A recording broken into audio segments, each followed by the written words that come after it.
Good evening, one and all. It's Wednesday, it's the middle of the week, and it's time for us to be jumping into some more good old Warframe. Welcome in, everyone. Hope you're doing well where you are around the world. Oh, yes, indeed. We are back at it at first place. Oh, yeah. Speaking of back at it, Adam Alec, thank you very much for the 4,581 bits. Sure, yeah, that's definitely secured you first place. Congratulations. Also, wow. Hot damn, that is quite an entrance to a stream there, Addy. Thank you very much for that. I do appreciate it. And I hope you're doing well as well today yourself. As I'm saying, doing awfully frankly. Well, that's not so great. I hope you feel better soon, Zom. If needs be, you and I can have a little chat later anyway. Hopefully clear things up and make you feel better. Anyway, that's separate. Because right now, we got a stream to do. Oh yes, indeed, there is a stream for every single one of you wonderful people here. I think so anyway, sub expires in theory today. Wonder if it'll be before stream ends. Who knows? Only one way to find out, I suppose. Only one way to find out. So for real, cheers for the hydrate. Cheers. I will admit this tea is a little bit on the cooler side. I made it not just a few minutes ago, so I've already gone through a little bit of it. We'll see how far it goes. River Spirit asking, how likely is it D will patch Merlina proccing melee influence? No idea. I have no means to calculate such a thing. And Zom, you absolutely can join the Netracells as and when we get cracking. Which is, we might as well do that right now. So yeah, there's plenty of different interactions and bits and bobs throughout the game that D could theoretically fix and have yet to theoretically fix, so I don't know. Oops, I accidentally hit the cancel there. Let me just grab some of these because I noticed my standing is close to max on this syndicate. I don't really care what I get. I'm just opening them. Those ones we don't care about. We got far more interesting packs to be looking at today. Oh, yes indeed. If you'd like to join me on the Netracells today, send me a message in game, The Kengineer. I'll bring you on into the squad. Exclamation mark join if you don't know how to do that, although you have to be very, very quick. Because I guess Cosmo has taken space too. Yep, so there's only one more space left available. I'm going to pop down and then invite everyone. And that sounds like person number 3 has arrived. And then a 4th person who's a little bit late. And a 5th person who's even later. That's what it sounds like. Let's have a look. So we got Zom. We got Cosmo. We've got Witherfang. Oh, whoop, lag. What? Held up. Okay, that was weird. Network not responding. Seeing as Zom just joined the squad, I'm inclined to disagree with you there, game. I can see people moving, so I'll just ignore that.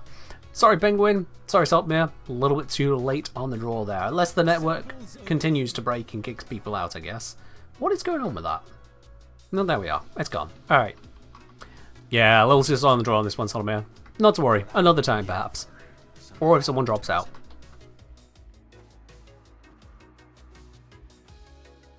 Dictal, played Warframe for the first time since before Christmas the other day. When I finally loaded in, instantly bored, I'm annoyed. That sounds a bit like you burned out on the game, to be quite honest, my dude. Like, if you open up the game... Again, network not responding? What is this? What are these lies I'm being peddled? I can see people, they are right here. Anyway. Yeah, if you're loading up Warframe and you're looking at it and you're going, I don't want to do any of this. Well, don't. You're just not interested in it. Play something else. What's the deal with the ticket in the chat? The ticket's for the raffles. Exclamation mark raffle for information on that. What is going on with this network shit? Seriously.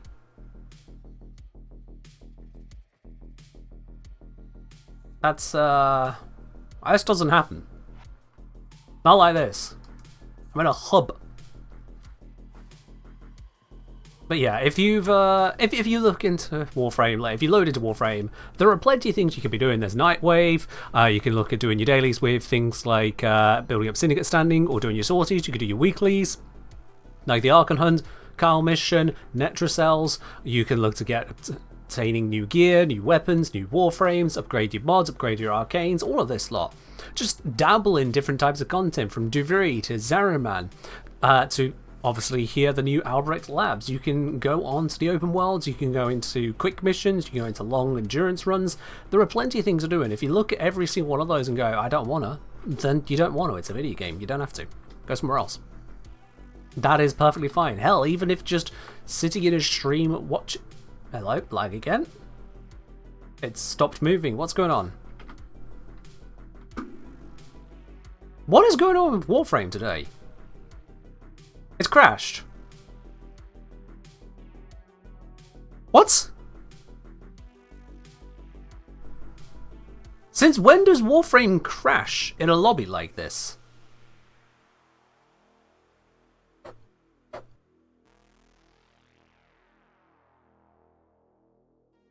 I've never had that.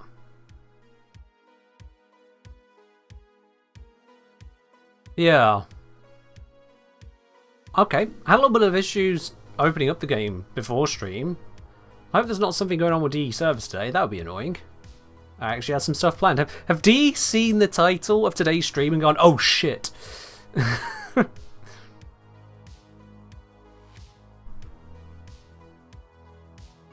And now it's just sat checking for updates. You know what? Bear with me a second here. I'm gonna quickly have a looky-loo, see if there's some no announcements in that channel. Okay. Well, this is awkward. It's I ain't going anywhere. Like that's all I have right now. It's not doing. Oh, there we are. There we go. Okay then, cool. Let's sign in proper now.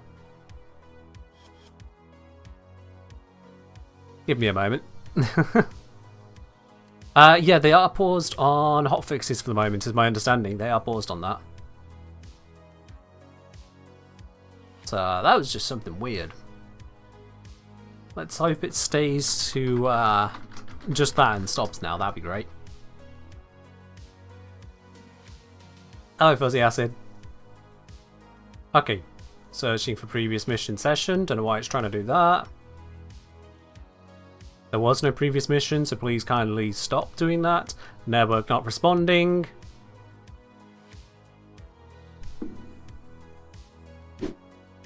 Okay. I hate ads. Gooplim build when you log in, pretty please, Mr. Kino, amazing engineer, sir. Firstly, how did the bot completely misread your typo on Gauss there? I'm not even sure what it said. No. I know what it said. It said Gooclem. It said Gooclem. That's brilliant. Okay, yeah. As for Gauss build where you log in, well, I mean, let's try and get logged in. Also, Evie, thank you very much for resubscribing there at 60 months. I do appreciate your continued support here on the channel. Right, I think it is stabilized. I think, maybe. We just switch that around. There we go. Okay. Quickly, what have I put on Gauss? And then we'll rebuild the squads.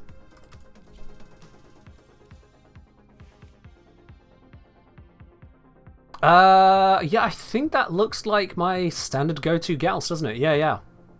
Standard go-to Gauss, extremely high duration, a little bit of strength and efficiency, screw the range. This is a very selfish one. Activate raw, kinetic plating, red line, use this to up your battery, and just blapinate anything nearby. It's resilient, it's strong, it's a weapons platform to be afraid of. Oh yes, indeed. Alright, I'm going to load in with not Gauss. I'm going to load in with Lavos once again and then see what happens. Did I see you lose your mind over Slice with Bond? Not sure on that, Zom. Not sure on that. There's been a lot on the Discord over the last few days. A heck of a lot. Also, hopeful people here trying to nab a spot to join the squad again. As if I don't remember the previous people we had joining the squad.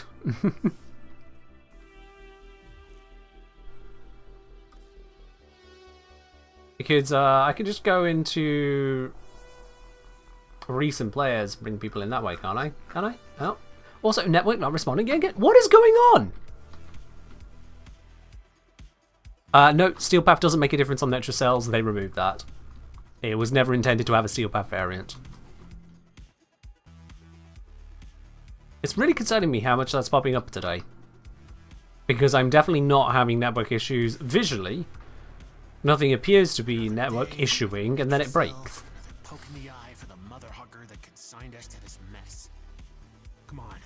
For the mother hugger, really? Really? We're gonna have everything else that goes on in this game, but we're gonna censor it down to mother hugger. You in the mood for a little Netracell action? I am actually slightly disappointed in that. Alright. Seeing as it has lost a recent there, I know that we're supposed to have Zom, so let's just invite Zomtronic. And I believe it was Cosmo. Second time lucky. I'll be quite honest with you though, I've forgotten who the third person was. And they haven't sent me a message to jog my memory. So, you know what? Michael. Oh, was it Witherfang? Oops. Can I rejoin for Netracells? You know what? I should... Let's see who joins first. It's a race. Michael won. Witherfang, I'm sorry. I'm sorry. I completely forgot. But that's... Well. Anyway, we're going to move on from that awkward one. We got a full squad now. We got a full squad. Please forgive me. Dick Sparrow, thank you very much for gifting a sub over to Penguin there. Penguin, enjoy your sub there. Look at that. That is absolutely beautiful. In fact, Penguin, that's upgraded you to a golden badge as well. That's a double win right there. Nice. Hype trains are nice. Hype trains are nice indeed. Adam Alec, thank you very much for the 1019 bits. Okay, what does that put you up to? You've clearly done that for a reason. 5,600. All right. 5,600. Thank you very much for the follow-up bits on that there. I do appreciate that. And Witherfang, making me feel double bad now. Gifting out 5 subs to the community there. Going out to Silas720, to Ira Ted, to Nested Dreams, to Danipodilalt, I think that says. Danipodilalt. And to Longshot Frame. Witherfang, thank you very much for the 5 gifted subs as well. I do appreciate that. Marky asking, what I use primarily on the Foreman, shotgun mode or auto mode? Shotgun is the strong mode in general. Automatic mode is for focus targets specifically. So usually the shotgun mode, which I should have this appropriately modded for. Let me just check that. Let me just make sure I've not broken this in testing and whatnot, because I didn't actually look at it. Merciless. Interesting is on Point Strike at the moment. Not sure why about that. That shouldn't. No. No. I want critical delay. There we are.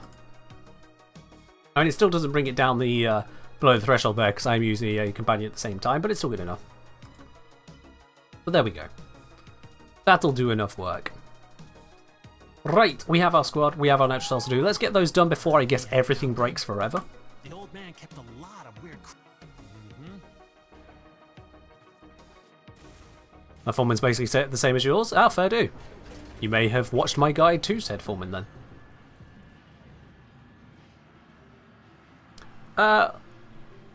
Rivi, hi Ken. After my dive into your Lavos video and watching while you play him, I have been enjoying it myself. Enough to consider Arcane shards. What shards do you think would be best or nice to have on him? On the topic of Arcane stuff, I was thinking of swapping on Vitality for Arcane Vitality using Continuity, since you can use some thoughts on that.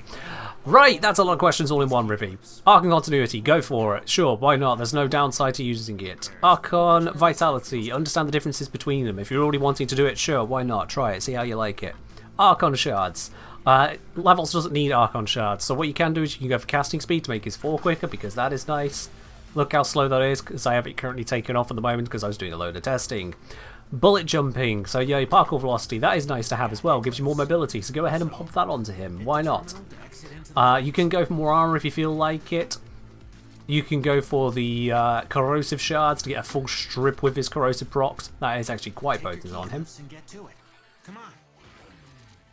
But otherwise it is a matter of personal preference. And yeah, I think that should about wrap it up on your long chain of questions there. Netracell is hidden I hope that helps. Somewhere in these labs.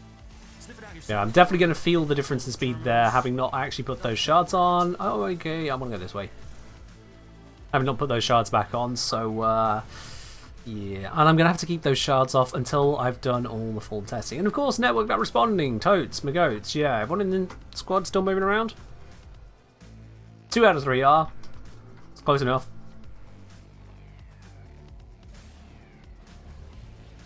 Apologies for having so much once. It's fine. So long as you subscribe, we'll call it even.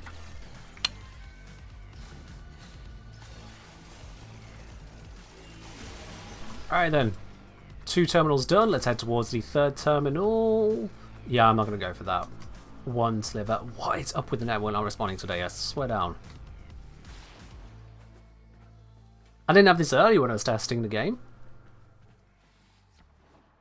Now it's happening. Plenty.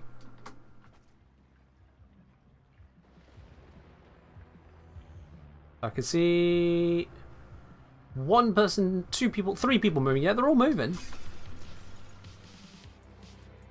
Weird.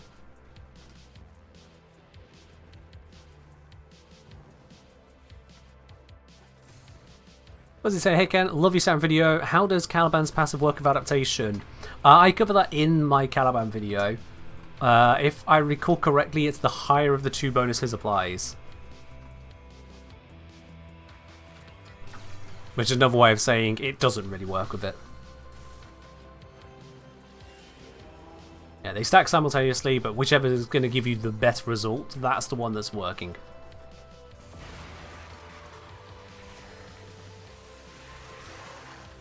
Alright.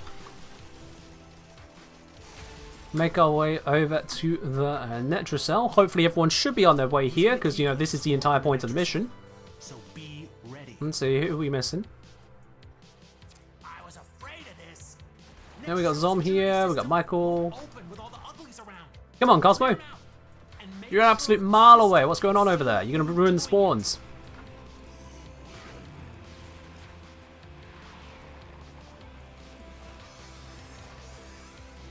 Alright.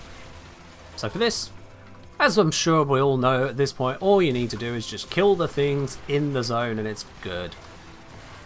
Nothing fancy, gets it done. Yo, Disaster Maker, thank you for continuing your sub on the channel here. I'm glad you've enjoyed it enough. After your gift from Adam Alec, you decided to keep it going here. And cheers on that, my dude. And a sip in your honour. Hmm.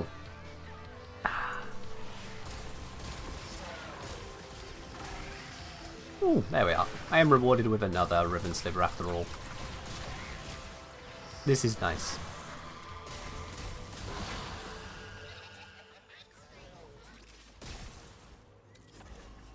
Which is very insistent on telling me that I have access to new level 2 hype train emotes. So there we are. Those of you who participated in that. Apparently there's new emotes to enjoy. Now, as mentioned on the Go Live message, and you can see in the stream title, once we're done with the Netracells today, I'm going to be having a look at the Arcane Dissolution packs. Specifically, I'm going to be looking at the Eidolon pack, because I do have some data on that provided from the community. I'm going to get more data myself, because on preliminary investigations, and I do want to stress preliminary, basically, the numbers are looking rather interesting. I already have pretty solid seeming rates for the Duviri packs. So if I could get similar information for the Eidolon packs, that would be grand.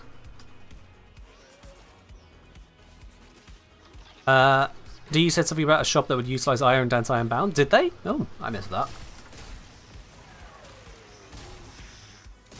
I guess that's a problem with just notes being thrown out in these 15-minute dev shorts. It's like, I don't really want to be sitting through a 15-minute update every how often they do it. I'd rather just, you know, the dev streams. That's where the dev updates are supposed to be. There's a thing to be said for perhaps oversharing in an unaccessible format.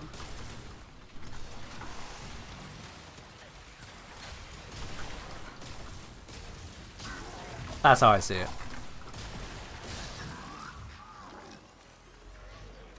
Did they ever fix picking up Netracell keys? No, that bug hasn't been fixed to my knowledge just yet. It's not been a patch note for it. We'll be having none of that, thank you very much. Oh, you can really feel the fire rate difference when my companion goes down.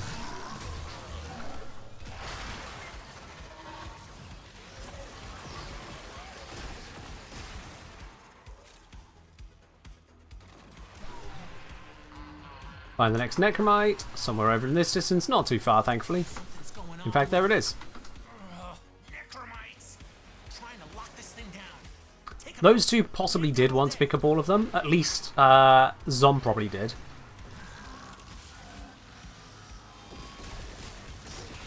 Which is why I have none of the keys. I saw someone grabbed all of them and went, oh, okay, sure, yeah, someone's grabbed all the keys, job done.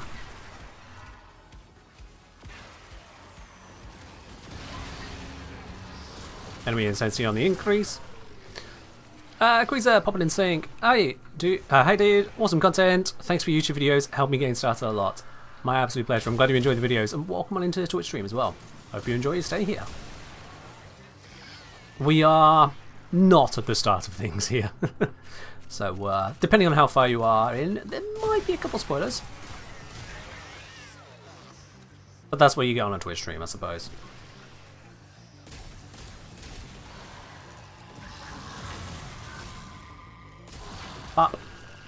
Was that a 2 million damage hit? That's not bad for a Foreman hit, not gonna lie. For a Foreman direct hit on a internal bleeding setup, 2 million is kind of stonks. To the point that I'm not entirely sure where that all came from. Because that was 84k. Alright. Netracell is cracked. Let's grab our goodies. Is it notepad time? Once we're done with the Netracells, yes. Once we're done with the Netracells. You buy the trailer for Aya? What? I wonder what Albrecht planned. I'm not sure what the question is.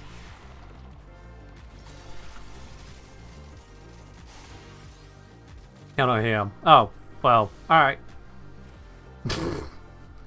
Yes, that's the end of my part. I don't actually know sign language.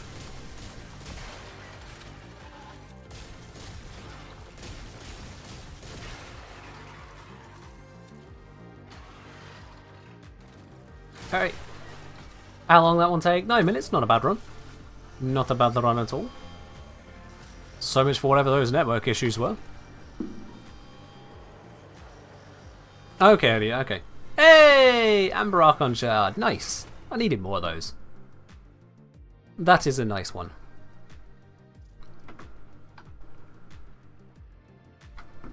Alright. We've had a few. Off for the next run. Hey, for an old guy to build, you got it.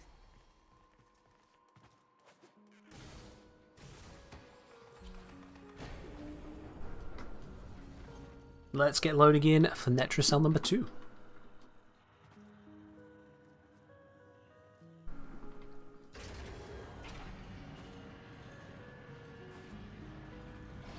This is gonna hurt.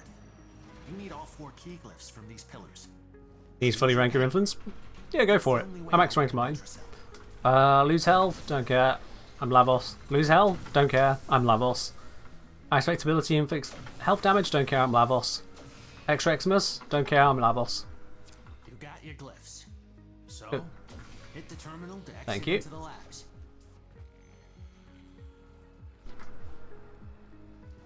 In case I didn't make it clear, don't care, I'm Lavos. Let me in. Let me in. Let me in. Yes. The Netracell is deep in this lab maze. Get control of a few terminals. That'll help you zero in on it. Oh, want to go down for this one? Down. Yep. say, I wonder why it stops letting you take keys you down but allows tubes usually.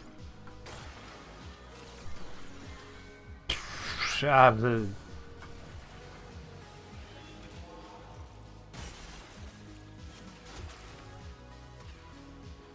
far away is Lavos Prime? No idea. Will we ever see a return of the maid outfit in the future? No idea. Same answer. Same exact answer to both of those.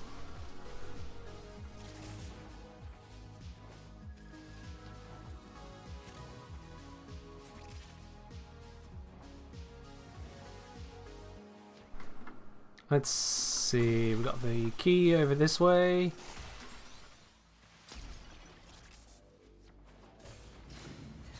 Search radius narrowed.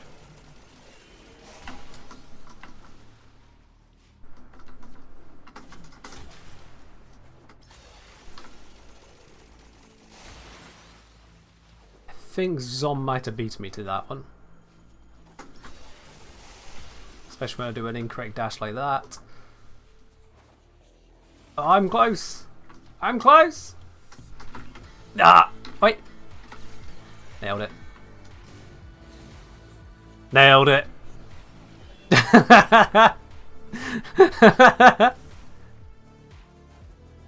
won't let you interact? Yeah, because I just did it. I just did it. Swooped in out of nowhere. Do I think Lavos will ever get a buff? Not sure. This is it. Use the key. Maybe one day in the far future when we've been power crept to hell. Maybe. Until then, probably not. I was afraid of this. Netracells security system won't open with all the uglies around. Clear them out and make sure the system can see you. Oh yeah, Lavos is exceptionally resilient. Ridiculously resilient. Kind of like this thing over here because my Foreman has no charges on it yet. There we go. One of the great things about that is that I can just read chat here. I can interact with you guys. I can take things in a casual manner. When I'm not streaming, I can still interact with friends, watch something on YouTube, and not have to worry about Lavos just dying instantly. Oh, this is a really shitty circle. Look at that map. Half this map isn't actually usable play space in the circle. And everything is coming from the far edge of that circle right there. It's not good. Very, very not good.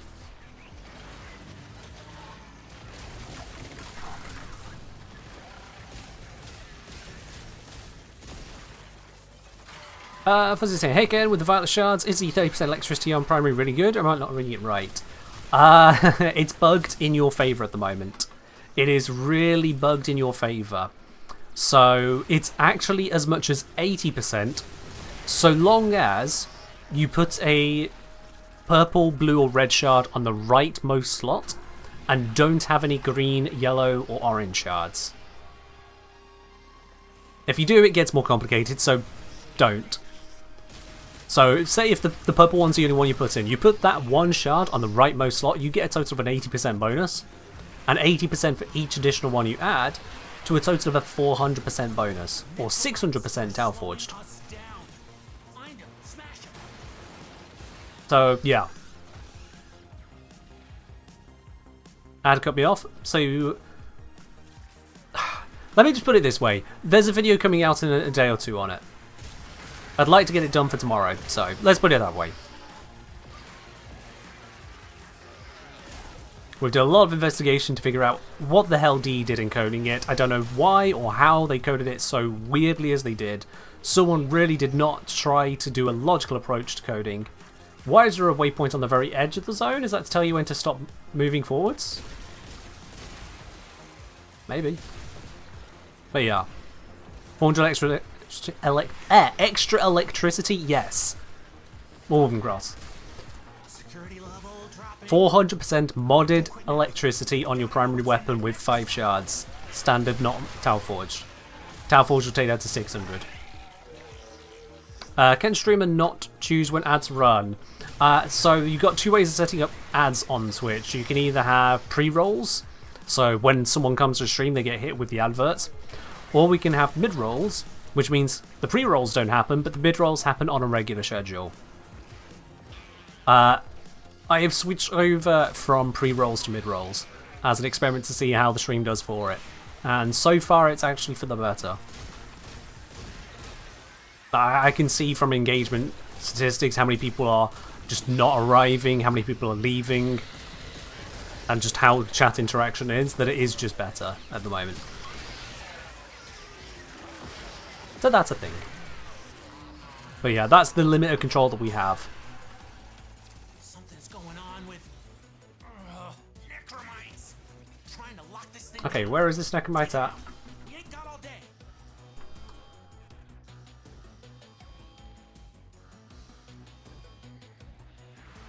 It's going to be around here, isn't it?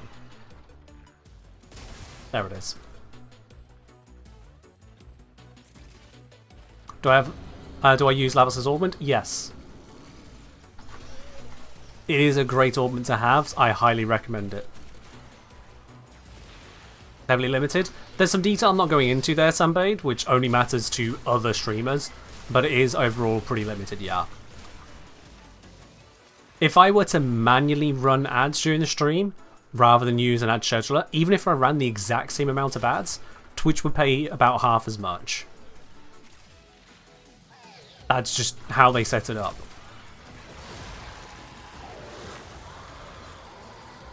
No, it is pretty limiting, yeah.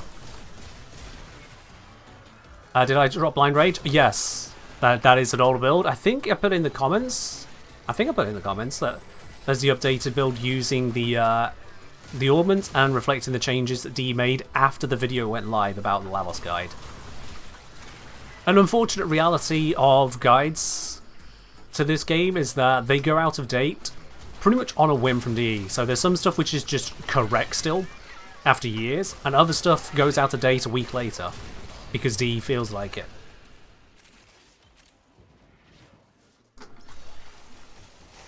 Which is another thing I don't have control over. Considering how long it takes to make a video, there's only so much I can do about that. Which is toxic? I mean, if you're a subscriber, you'll notice no difference whatsoever when it comes to ads. Not what I was hoping for. Yoink. That could still come in handy. Did that pick up? I swear I picked it up, but then nothing popped up. Weird.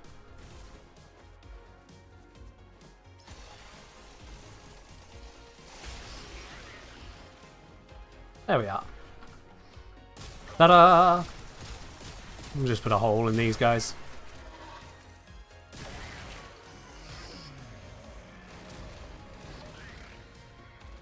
Snake saying, prefer pre-rolls to mid-rolls. Personally, always get unlucky and it cuts off in the middle of a stream and answer my questions. That is the downside, yeah. But, well, here's a statistic for you. 30% of people immediately leave a stream if they get a pre-roll ad. Hey, Crimson Shard. 2 shards in 2 runs so far today. Nice. 30%. And that is a verified fact. That's not just me pulling that out of my ass. That's come straight from a guy pretty damn high up in marketing, has dealt with Twitch marketing, so he has the numbers on this. So yeah. 30% of the time. 30% bounce rate. If someone joins a stream, ad pops up immediately, 30% just don't even try to wait out the ad, they're just gone. And that's a huge number. That is a huge number. So there is a trade-off. What you need. Netracells. If saying Twitch is not toxic, there's a calculator for how much it costs to run a stream. It's something like 8-hour stream of HD 4K, 100 viewers, cost Twitch over 2,000 a stream. Yeah, that's incorrect. That is incorrect. Sorry, V. You might be referring to a calculator which might be telling you that, but I can tell you outright now that is not going to be the correct value. If that's how much it really costs to run an HD stream, Twitch would have been bankrupt well long ago.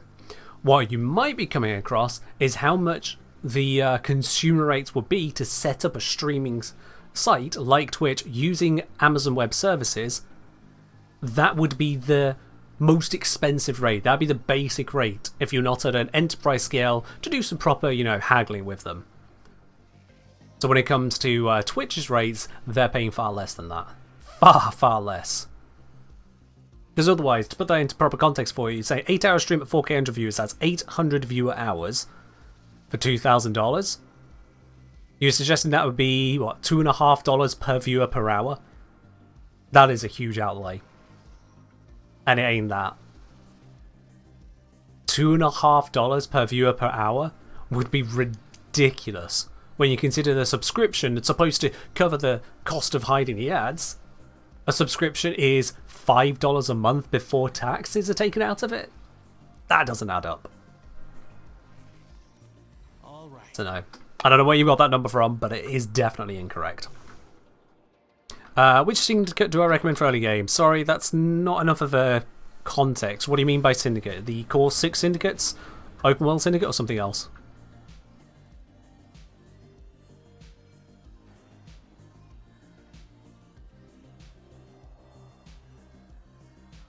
I know a lot of discussion about how much it costs to stream.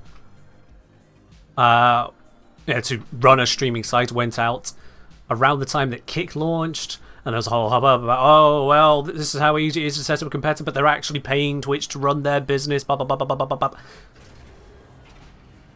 And the fact of the matter is that almost all of that conversation from media outlets, from people who are supposedly in the know, they were all referring to the public rates, not enterprise rates, and certainly not the internal rates that Twitch will get, being that they are owned by Amazon themselves. Oh yeah, I'm definitely taking that one. Don't mind me, I'm Lavos. Easy, take that key. Only one way out of the anchor hold. So yeah, Use that terminal. I would not be worried in the slightest on that for you. Not at all. The cost of running a stream on Twitch's side is certainly not $2.50 per viewer per hour. That's insane. Cell is hidden somewhere in these labs. Sniff it Now, yourself, or have a look at just how many viewers there are on streams and add that all up. There is no way Twitch would be able to handle such a cost. What's the benefit of taking multiple copies of the same key? It means that someone else can open the gate, because you have to have the correct key to open the gate. So the only benefit is if you grab a key that someone else has already grabbed and you get there first. You can then open the door before they get there. That's it. That's the entire benefit. Also flexing.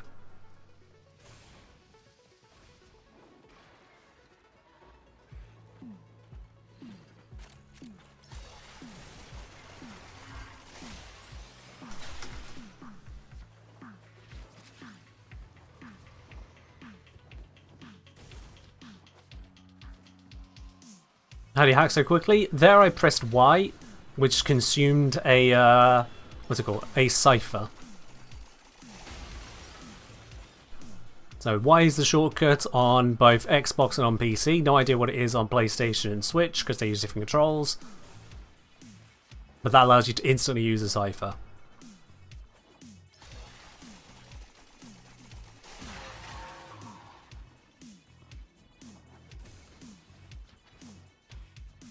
Alright, I think Cosmo's got that one. Network is also apparently not responding. Let's see, where's the map go? It's probably down to the left here. And look at that, there it is.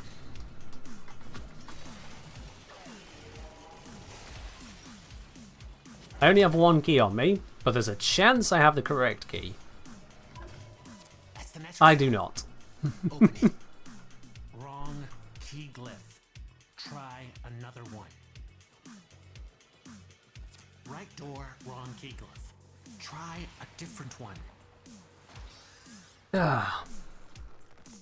You need the Kafasa Prime buckle, which can't be traded for some reason. Are triggering It cannot? security override. Clear out the uglies to pop the door. Kavasa Prime buckle is on Warframe market. It's traded. Don't know what you read.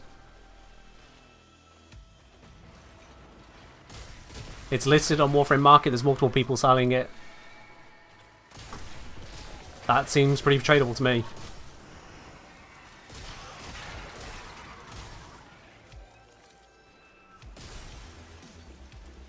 Let's send out some fire. Who doesn't love a big old fire wave? Probably this guy. Tough. Yeah, that was another 2 million damage hit with the Foreman. It's kind of weird where the damage just suddenly ramps up on some creatures. AV popping in again. 8 hours, 8,000 viewers, 1080p, 4,360 quid. But it's on one of those calculators. Yep, there it is. Called it. If it's on one of those calculators, it's another person that's been suckered in by, oh look, a calculator saying that it has the numbers and it's referencing the stuff put on AWS about what you can do. Fixed rates are the maximum price. Everywhere. Fixed rates are the maximum price. So, nah. Because that's suggesting then that rather than 10k for 100 viewers, that's saying 5k, you know, $5,000 for 80 times as many viewers. Granted, at a lower resolution than you were claiming. And again, that's still the fixed price. That's one where Amazon goes, if you're small enough that we're not going to care to deal with you, or if you're dumb enough to accept it at enterprise level, sure, we win. Necromite is apparently somewhere here. Your hands are tied until you knock them out. Where is it? The cheeky little one. Oh, we got a thing being naughty down there as well. Get rid of that. There we are. So we're going to grab the Necromite. That's all good.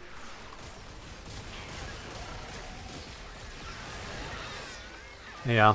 These kind of conversations about missed metrics or confused metrics happens all the damn time in the streaming space. It's like how there is a always a thing that goes around. It seems to be on an annual basis, and certainly happened big time when the Twitch leagues came out, saying, "Oh, look how many streamers make basically nothing. Look how many streamers are streaming to 3 people or less. My God, the streaming industry is just full of people who try their best to get nowhere." It's like, no. No. You've got so many people who are streaming. Yes. You've got so many people who are streaming to no one. Yes. But to call them streamers is the same as saying, oh, look at this, most musicians don't make it, and including the numbers of kids at school who learn an instrument, say the recorder, going, oh, that's a musician that never made money for music. Like, no, that's a kid. That's a kid just having fun. They're not a musician. So when a kid loads up a Minecraft stream on their Xbox, plays it for 10 minutes, forgets to even say anything, and then turns off the stream, that is not a stream. But all metrics will pick it up because any bots just checking for how many streams go live to how many viewers will not know the difference. So you'll find all kinds of little bits and pieces about streaming just so all over the place. Absolutely tons of it.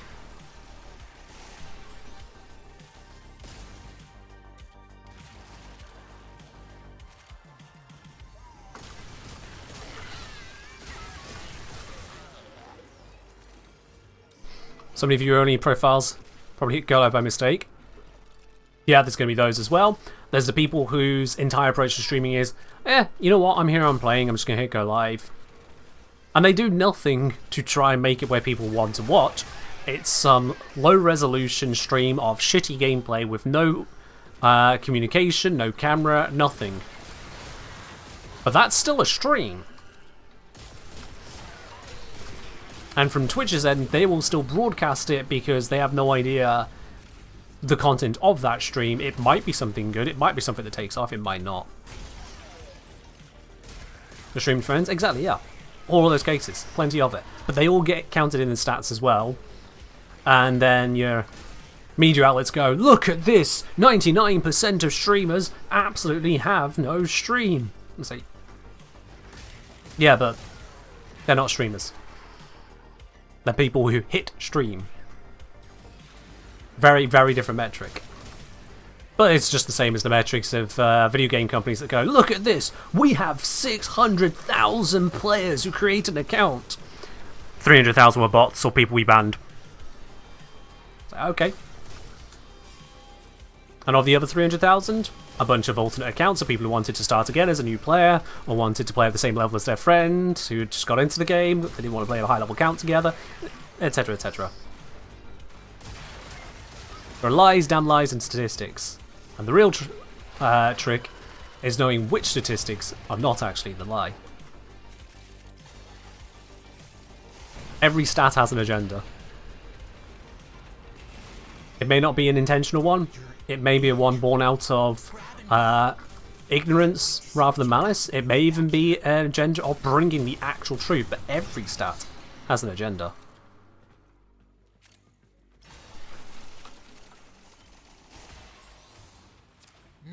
You've even seen it in Warframe, when talking about trying to improve things for players.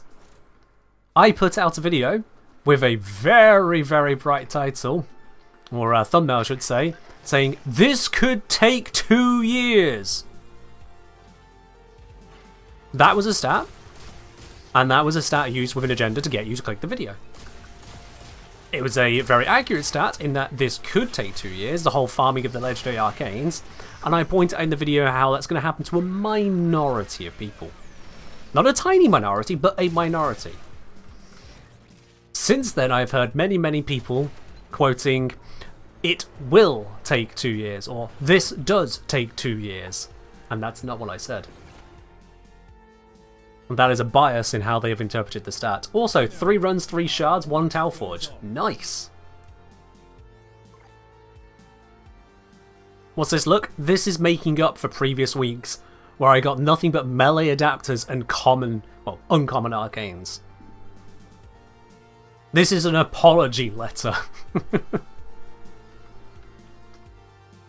Which glitch am I using? Streamer luck. I was thinking, maybe we can be devolved. No. You don't want to be devolved, mate. To Netracells. You don't want that. Maybe. Bright is right. Live with that.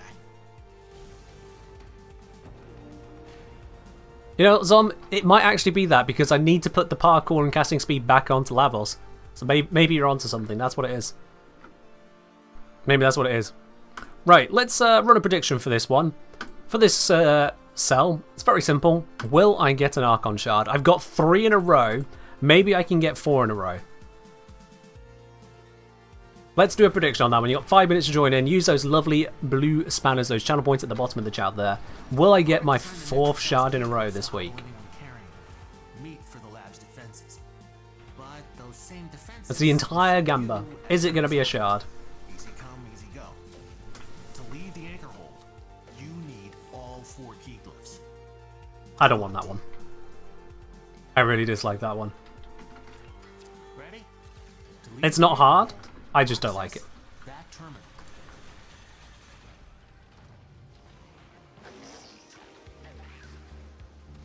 Alright. Popping off. That was the easy part. Now you have to find the Netracells. Let's go for the one that is a bit further away this time. Partial coordinates in these halls. Yeah, even he got lost down here.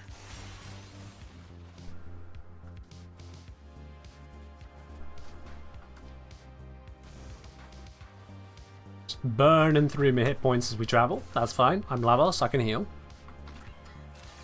But, insta-crack that. Hi, heal. You never got a shard from Netracells, we get a melee duplicate every week. Oh well, fair enough. And you see what's crazy about that is that as much as you can trade the duplicate, you can't trade it to get a shard.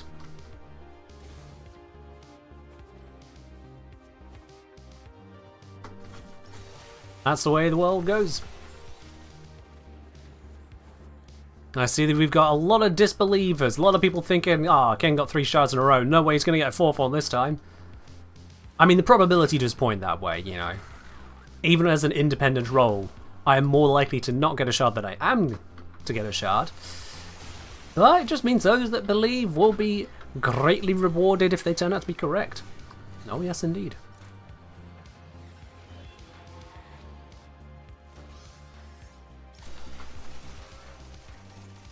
Oh yes, indeed. You're refusing to gamble today because you don't want to jinx the RNG? Just gamble a small amount then. You don't lose out on spanners, and the RNG goes in the way that you expect it to go as the thingamajig stuff.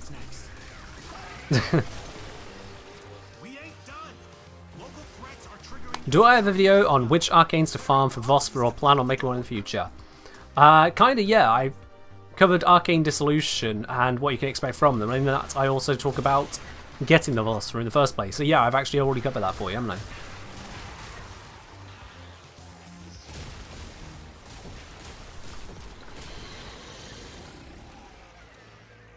Hydrate. Cheers. Ooh.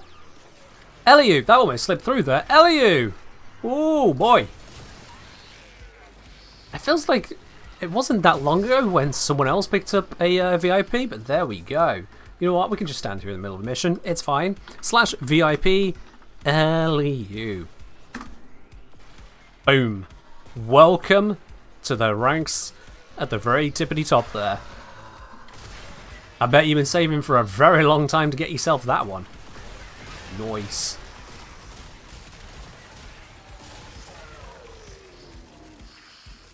Eliu, also one of those who are joining in on the closed beta tests of the Warframe D&D project. Something's going on with Definitely VIP status there. trying to lock this thing down. Take him out. We ain't got all day. Where is it? It died. Couldn't see it. It died. That works.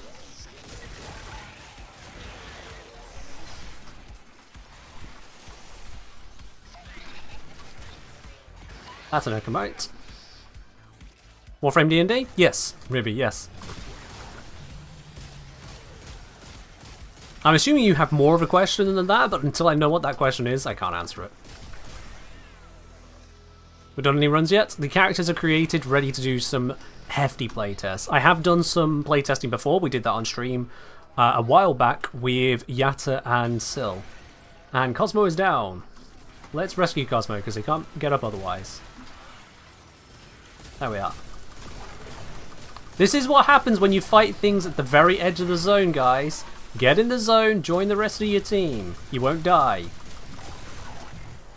Come on over here where the zone is nice and big for everyone to enjoy.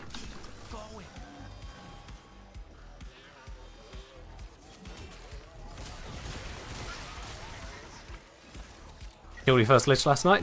Lovely.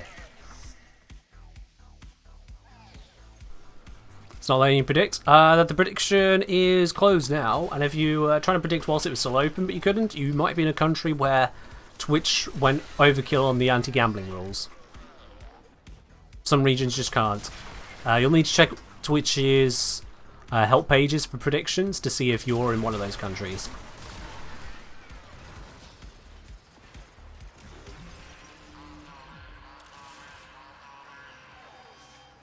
Necromites are slowing us down.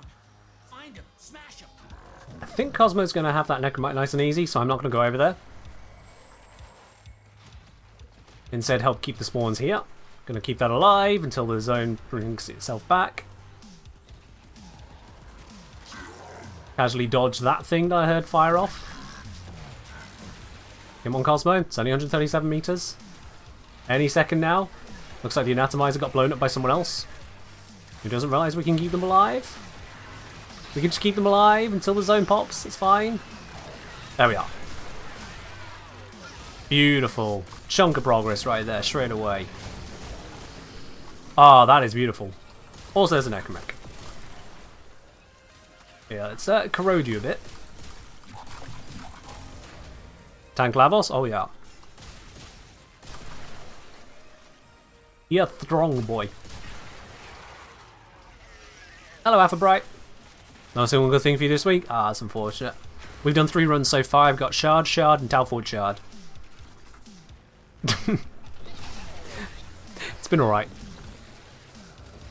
Need to rebuild Lavos. You got rid of Lavos? Well, I suppose not everyone can be the most intelligent person in the room. Ooh, juicy tier 4 crit. So it's strange with the headshots against a Murmur. They just give you extra crits for nothing. I don't get my health regen with Lavos, Arcanes. I have Arcane Grace equipped, which makes health regen an absolute toddle. I don't even need to think about it. But if you don't have Grace, you can still use his first ability. That also heals a lot. If you combine it with the Augment, you can use it quite frequently too.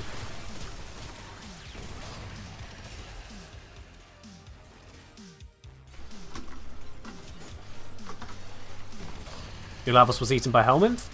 Your second Lavos was, right? Because you built a second one to feed to Helminth, so that you didn't have to re-level up a Lavos again and reform and all that.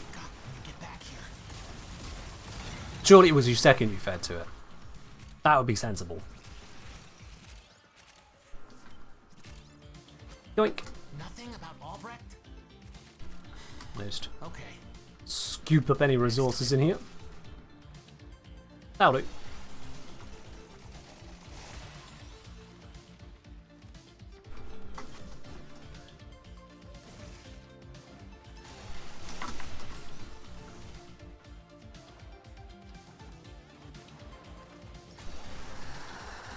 And we're at the end.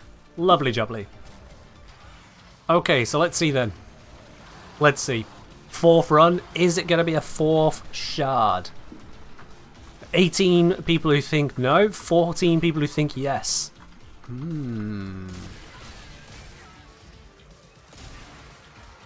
Which side is right? The answer is... Fourth Arcane Shard! Oh yes! That's lovely. That's a 250% return there for those who are the true believers on the channel here today. Oh yes indeed.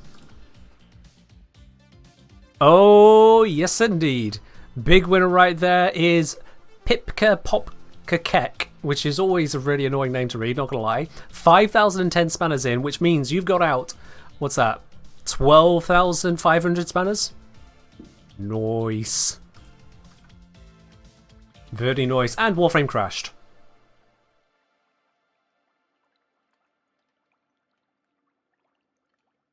I'm not getting to you.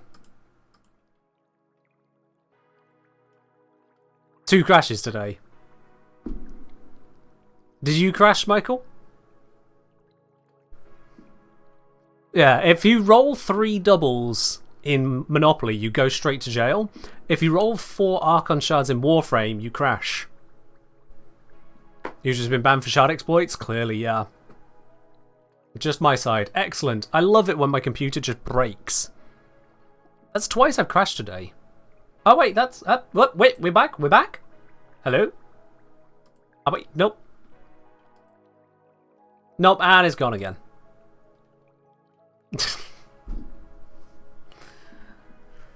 Yeah.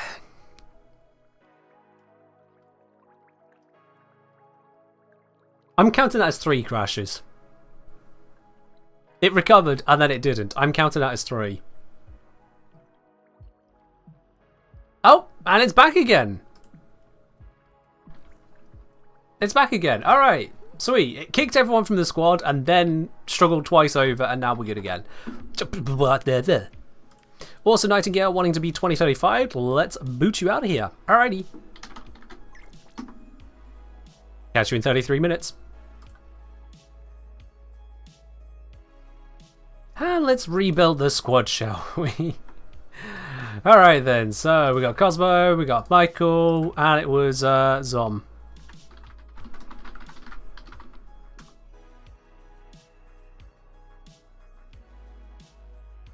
Ah.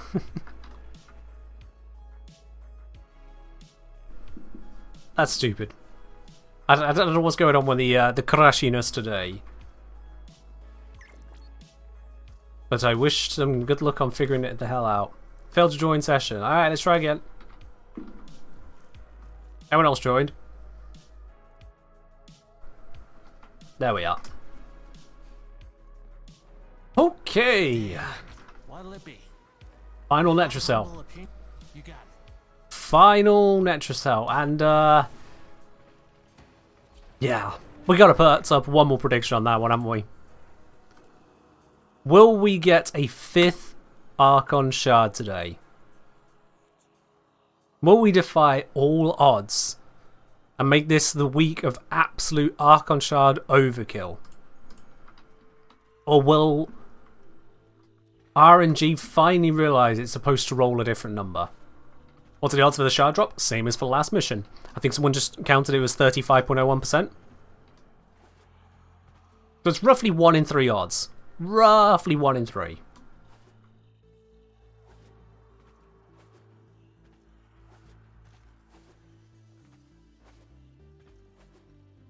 What are the chances we'll land it another time? Who are we waiting on here? We've got Michael, we've got Cosmo. Zom!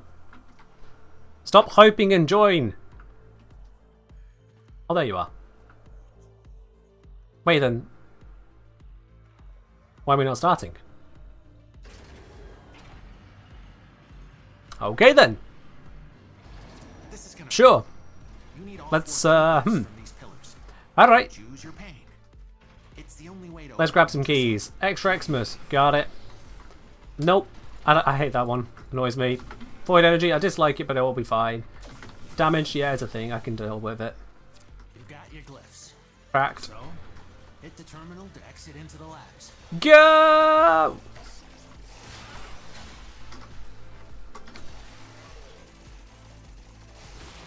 That was the easy part. Now you have to find the Netracell. I'm gonna go straight for the closest one just because I'm Terminals coded apparently with doing that. coordinates in these halls. Game just crashed for you? Oh, nice. Got lost down here. We're all having troubles today. Wonderful. Hello, Solancy. How you doing? Oh, I see. Solancy doesn't believe. Solancy doesn't believe. Or maybe Solancy is trying to swing the odds, because you do tend to be a bit unlucky, so maybe you'll get unlucky and fail your gamble, which means I'll get a 5th Archon Shard. I figured it out. Sill's actually just trying to help.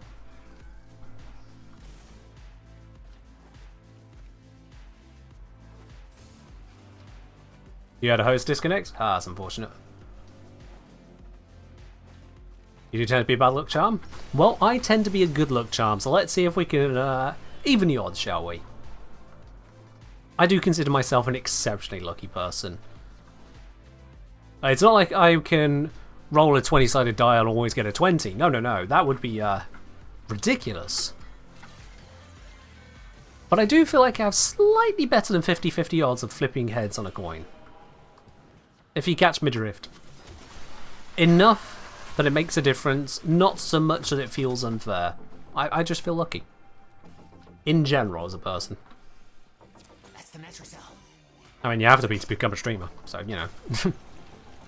We ain't done. Local threats are triggering a security override. Oh, if you bet on the same side as Sill, yep. Might as well just consider those spanners gone right now. Maybe you'll get them back later. Also, if you've gambled against Sill, you should consider those spanners gone, because that's how gambling works. It's gone, and you might get something back. There's probably a life lesson in there, but who wants to learn one of those today? Ugh.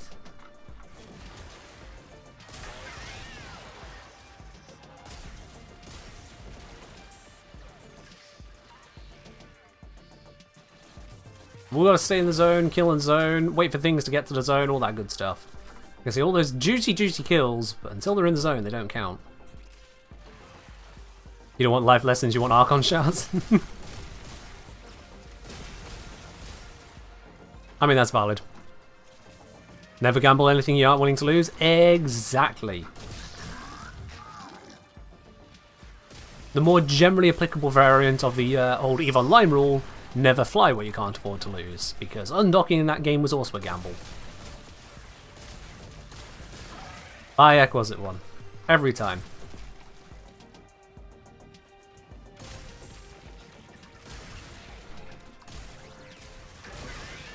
You call him Red Tau Forged? Or Toe Forged as you've typed out? Fair do. Even the corn cob's vote? Murder it then. Dead. Us down. Find him. Smash him. Let's go get the Necromite. It is somewhere over here. There it is. It is dead. Had no arms or legs, just carpet? Yeah, when they get shot off, that's what happens. You shoot the arms off of Necromechs. Unless it's spawned that way, that's how the game works. Oh wait, no legs? Oh wait, yeah, sorry. Arms I understand. Legs? Yeah, no, that's weird.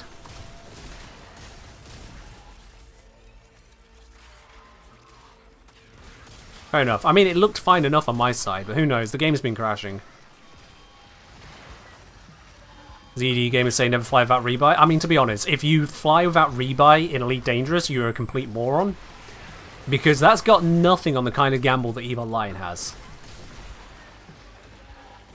In Evil Line, for higher tier ships, the return if you lose a ship is probably like 10%, 5%. Hell, some it might even be lower than that.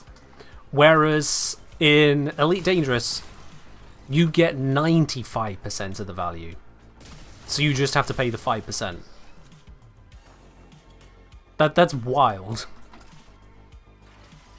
You keep as much in Elite Dangerous as you would have to spend on some ships in EVE Online because of losing them.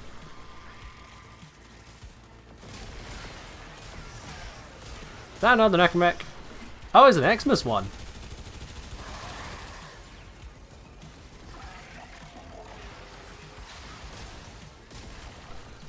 This is bad? What's bad?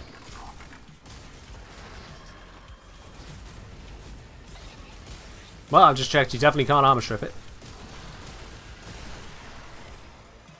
You can't shoot your ability? Oh, that's unfortunate. Well, we'll carry you. We're most of the way there.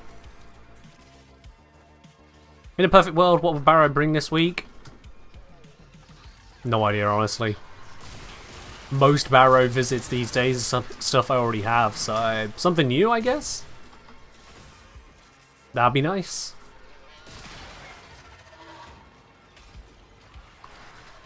Oh, we need that stuff to get through the doorway. Why is there so much radiation up there? Why are they constantly irradiated? They're all attacking each other. Everyone, stop irradiating them outside the zone. Ah, we just need the Necromite. Fuck it. Something's going on with Necromites.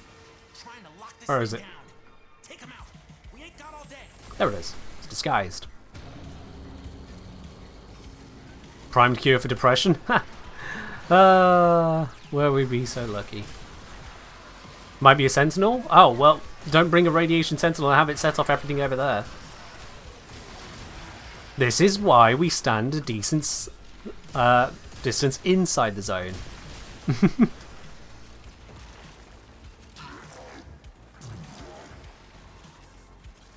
To play Eve, you can't have that coming for you. I mean, yeah, Eve is an extremely brutal game, and one I just do not have the time for at this point.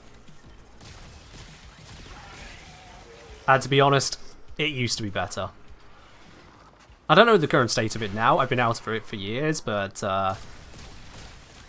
it took a serious dive, as far as I'm concerned.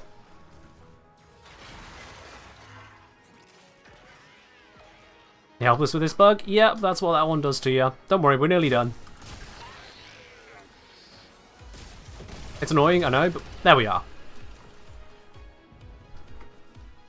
Now you can grab your free loot.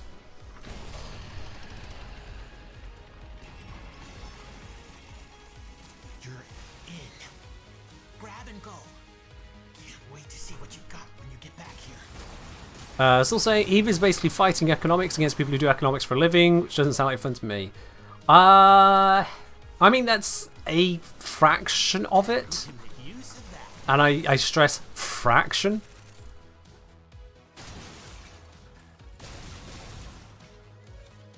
Yeah, logistics is a big deal in that game. That's kind of the deal of it.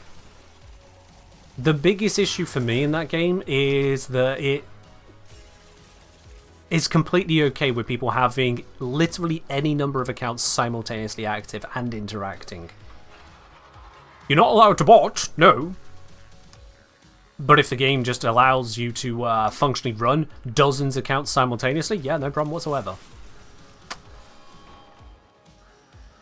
Which is not good, as far as I'm concerned. That is the most shameful form of pay to win. Ah, we didn't get another shard. We instead got a legendary Arcane. Oh wait, a legendary Arcane. There you are. I will take that. I will take that. There are a lot of you unhappy that that's what we got. Levity Lovely putting 6,322 spanners on this. Yikes. That did not end in the way you wanted. But Snake Raider, yeah, 13,000 on no. You're happy.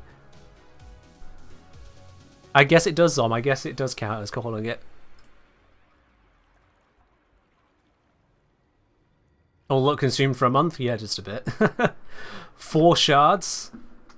One of them Tower Forged and a legendary Arcane. Yep. That's pretty crazy. Hey Salancy, that also means you bet on the correct side. Did I finally get the ability to make it rank 1? I don't think so, actually. I don't think so.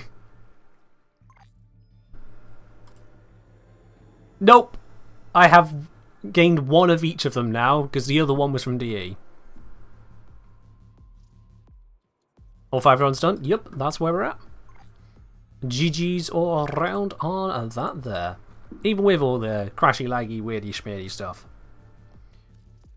Thank you very much to those 3 of you who joined in on that. Right. Now we're going to do a little bit of investigation. At least pretend this mess can still work. Is he talking about this or the game? Because something. I have a single battery of Oh dear. complete, and once they are done, So, Arcane Dissolution. We all know how this works. At this point, if you don't know how this works, you should have watched my videos on how it works. And the thing is that I have a few Arcanes lying around. You know, 23,240 VOSPA worth of Arcanes lying around, just in terms of Steel Path Arcanes from Acolytes. Just a bit. I apparently also have enough Cascadia accuracies to make an entire max rank Cascadia accuracy. Not sure how that happened, but it's there. Now, before I melt all these down, I want to run you guys through the numbers. Because you see, I'm not doing this entirely blind. I already have a bunch of information from people who submitted the opening of Duviri packs. I have 213 packs worth of data here. 213 packs, and in those 213 packs, there was the Arcane Intention, Magus Regress, Arcane Power Ramp, Primary Blight, Primary Exhilarate, Primary Obstruct, Shotgun Vendetta, Akimbo Slipshot, Secondary Outburst, Arcane Reaper, Longbow Sharpshot, and Secondary Shiver. You might recognise some of those arcane names from Duviri. What I discovered is that the 2 uncommons drops around about 22% of the time, so it's 22.69 and 21.28. The rares, they have a spread, so the lowest was 5.32% and the highest was 8.92%. But the average between them, if I just get a quick dirty average here, the average was 7.13%. And then for the legendaries, they dropped between 1.41 to 2.5% of the time, averaging 2.0%. And what's very interesting about this is that I could draw some very powerful conclusions from it. Let me put those numbers on screen here for you. Let's do a little bit of a turnaround, because now it's notepad time. Do they sell for more if you fuse them and check show ranked? It's the same per individual. There's no efficiency for combining arcanes, no. Nor inefficiency, it's the exact flat same. So, we have ourselves a notepad, because this is the best way to put a load of quick information. So let me just put this down here for you. So, Duviri pack rates as observed. Uncommons.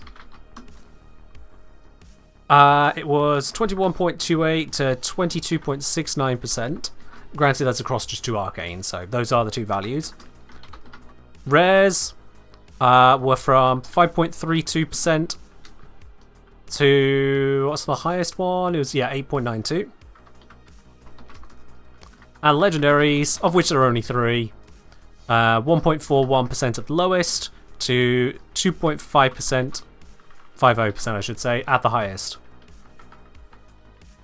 Okay, and you know what, let's make this look nice and pretty.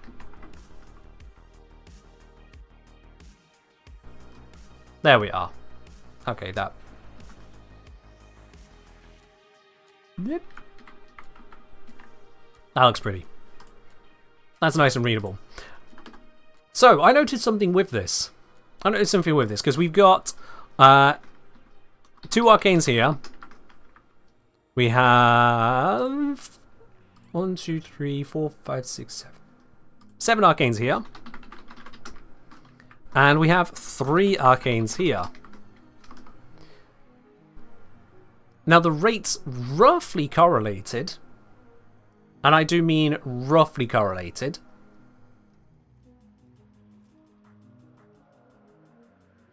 Let me just check this here. Yeah, roughly correlated to uncommons at 22.2%. And this is per slot, so you get 3 rolls on each of these. Rares at 7%. Legendaries 2.2%. And here's the interesting thing.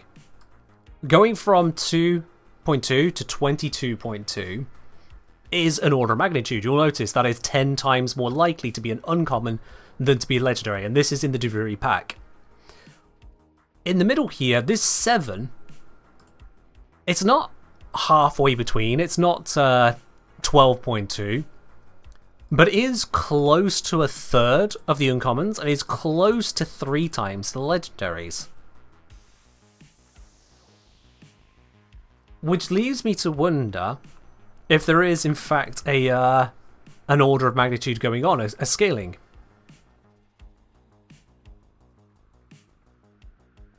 So if this is 10, if we go 2.2 times 10 to the 0, we get 2.2. If we go 2.2 times 10 to the 1, we get 22 point whatever was missing from our rounding. If you do 10 to the half, 10 to the 0.5 as it were, you get a multiplier of 3.16. 2.2 times that. If I just do that there,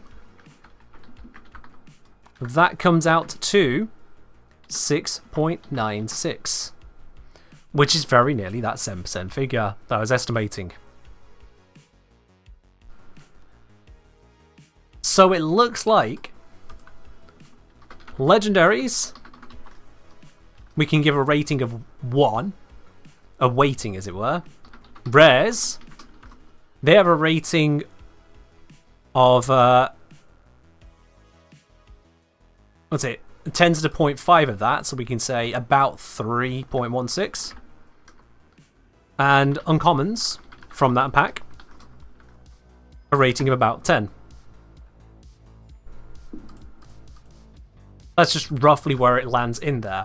Now, I had the supposition that maybe that same kind of thing is happening with the Eidolon Arcanes. Maybe there is a weighting for the commons, uncommons, rares, and legendaries. It might not be the same values, but it will most likely have this kind of setup. A 10 to the 0, a 10 to the 0.5, a 10 to the 1, 10 to the 1.5 or 2, something like that in there. For those of you who have no idea what the hell this kind of mathematics is talking about, don't worry about it too much. For those of you who do understand, it gets us where we're going. Let me say, it feels strangely specific to the amount of arcanes in each category. It's, as far as I can tell, between those, it's to do with which category you're dealing with. If you're talking in terms of rarity. But there is the comparative order there, that the legendaries are 10 to the 0.5 rarer than the rares, and the rares are 10 to the 0.5 rarer than the uncommons, is the observation. That's where it falls. So, the only way to do better than this, though, the only way to continue from that, is to basically run a bunch of these packs. I have checked the values recently of all of the arcanes, as it were, the Eidolon arcanes, and if I bring up my Making Platinum super sheet, one moment on that. Here we go, values. There we are. I looked at the values both of maxed arcanes and the values of single arcanes being sold. By and large, single arcanes are worth more than selling the full maxed one. If you were to sell 21 single arcanes from the Eidolon pack, you would get more platinum than if you sold a single maxed arcane, theoretically. Hold. That is ignoring how much longer it'll take to sell all of those, because the trade volume is that much lower, and pretty much all of the ones which sell for more split up than they do combined only happens because they're dirt cheap. And so people don't really want to sell something for 1 platinum. People will sell just, hey, round it up, next platinum up, because what's the difference between 4 and 5 platinum really? Sell it for 5, people will buy it. Don't want to sell for 4. Whereas for your really expensive arcanes, so we're looking at, strange enough, Arcane Acceleration is also the other way around, but the major ones are Arcane Aegis, Arcane Avenger, Arcane Barrier, we got Arcane Energize, Arcane Fury, Arcane Grace. Those ones, selling a maxed out arcane is better value per arcane than selling them individually. And my reasoning on that is that because they sell for so much individually, more people are happy to do so, there's more competition to do that. And likewise, more people are buying the individuals, facilitating that churn of trade. Whereas people are still looking for the maxed out arcanes as well, but not to the same extent. So, there's a lot of platinum to be had in the Eidolon arcanes, and there's a whole bunch of these which I am in a position ready to sell. These are maxed out, roughly 20 to 40 platinum apiece, I think. I want to see if I'll end up better off melting all of these down into legendary, into Eidolon arcanes. See what the average value comes out to there. And I'm sure all of you would like to know that value as well. Which means I'm now going to finally hit it to dissolve down here over 1,000 Steel Path arcanes. We ready? All of you understand where we're going from here? I'm doing right on affair, thanks for asking. Are we all ready? Or have I just bored you all to sleep with talk of math? I think I've probably done that. There were 140 sleeping people. Right. Let's do this. Ah, a splendid result. Beautiful. 23,240 Vosper. That is a lot. And my computer had an aneurysm. Whoopsies. I'm making a note of how much Vosper I've got to start. There we are. Alright. So we have a sheet set up for that.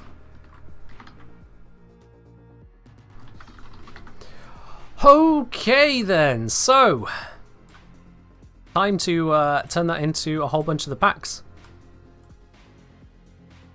Yipperinos. You understand the math one, so it didn't put you to sleep. That's good. All math talk's keeping you engaged. Also good.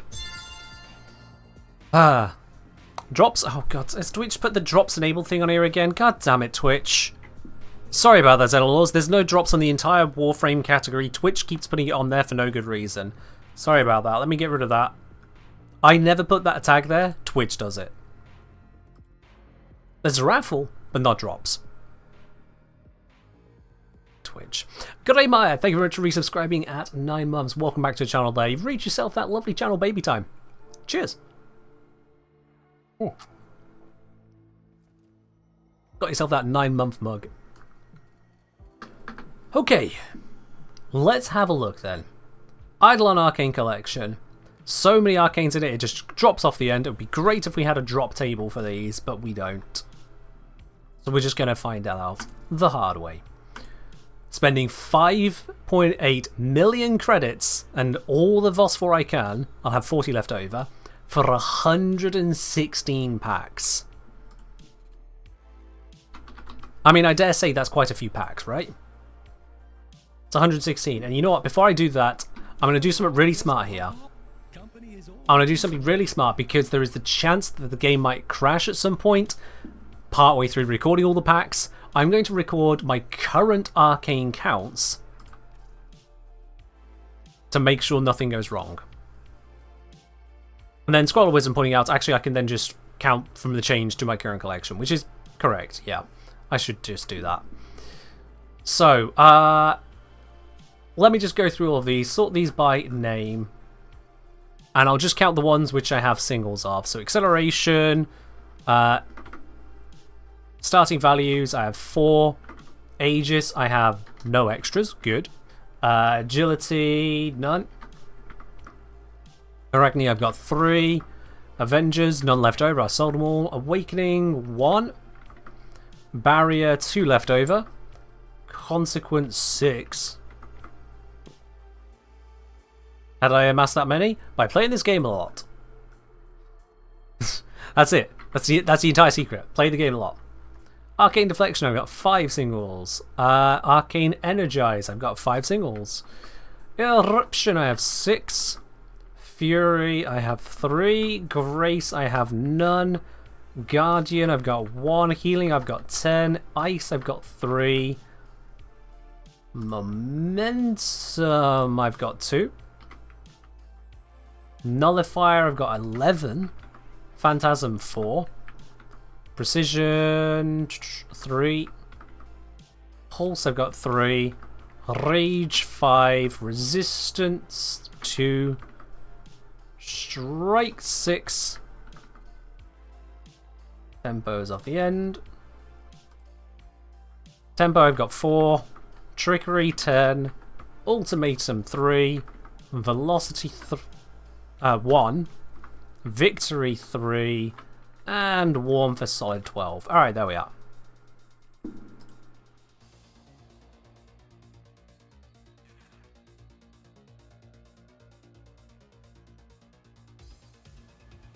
Sounds about right, Rivy. Sounds about right, yeah.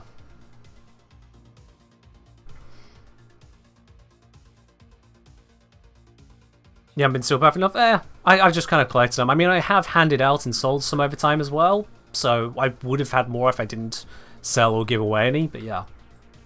That's where we're at. So now I've got a record of all the Eidolon Arcanes I currently own. Another notepad. So let's just go to Lloyd. Arcane Dissolution. Eidolon packs, and make sure we definitely use the Eidolon packs. This would be a waste of phosphor otherwise. And let's see what happens. Oop. Now, I could go through and record every single one of these, make a note of it, but yeah, nah. Oh, his screen was flashing? Yeah, probably to tell me that I've got another 15 credits I don't care about. So, we're just going to skip quickly through all of these. You know, we don't need to record all these. I'm going to leave them on screen so people can see exactly what is obtained if they want to go through the recording. But I'm just going to get to the end of it, and then I'm going to check my actual inventory levels. Because that is going to be a lot faster.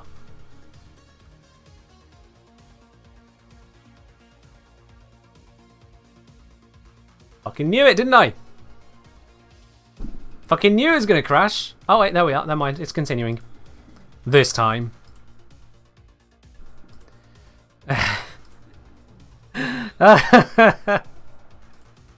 That was... oh dear. You spent all your Phosphor on Deviri packs? Fair do. Worst call in the long run? I mean, was it? There are plenty of different arcanes to grab as well. Hey, there's a barrier. 3 uncommons at once. Got a Grace. Got an Energize. Aegis and Rage. Couple duds. Triple dud. Quadruple dud. 5 duds. There's a Grace. Dud. Dud. Dud. Dud. Another dud. Rage. Dud. Dud. Another dud. And when I'm saying dud, they're still going to have value. They're just not the amazing things we're looking for. There's another Grace. That's good. There's a Fury in there. Another Fury. Another Energize. Another Rage. Aegis. That's good to have. Barrier. Is Warframe good? No, I just stream it because I feel like hating myself every moment of the day. Yes, it's a great game, mate. Honestly. One of the very best free-to-play games out there.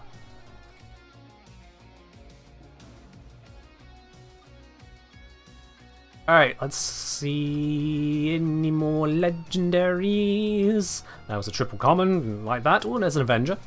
Aegis and Energize in the same pack. Oh my. Oh my, oh my. That is a nice pickup. Double Rage.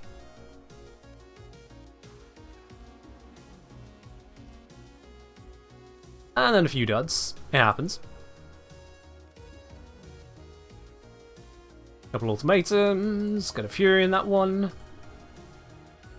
Position. Come on, send me some more legendaries. I don't feel like I've seen enough of those so far. There's another barrier. Nice, nice. A Fury. Another Aegis. Good, good. Another Energize. We are coming into the final packs now. 26 left to go. 25. There's an Aegis.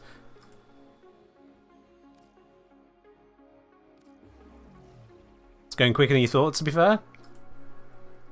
It's because I don't need to write down every single one of them, as someone pointed out. Just record the current state of my inventory. There's a Fury in there. That's 100 packs open so far. Only 16 more to go. Aegis. Another Aegis. Fury in there. Another Barrier.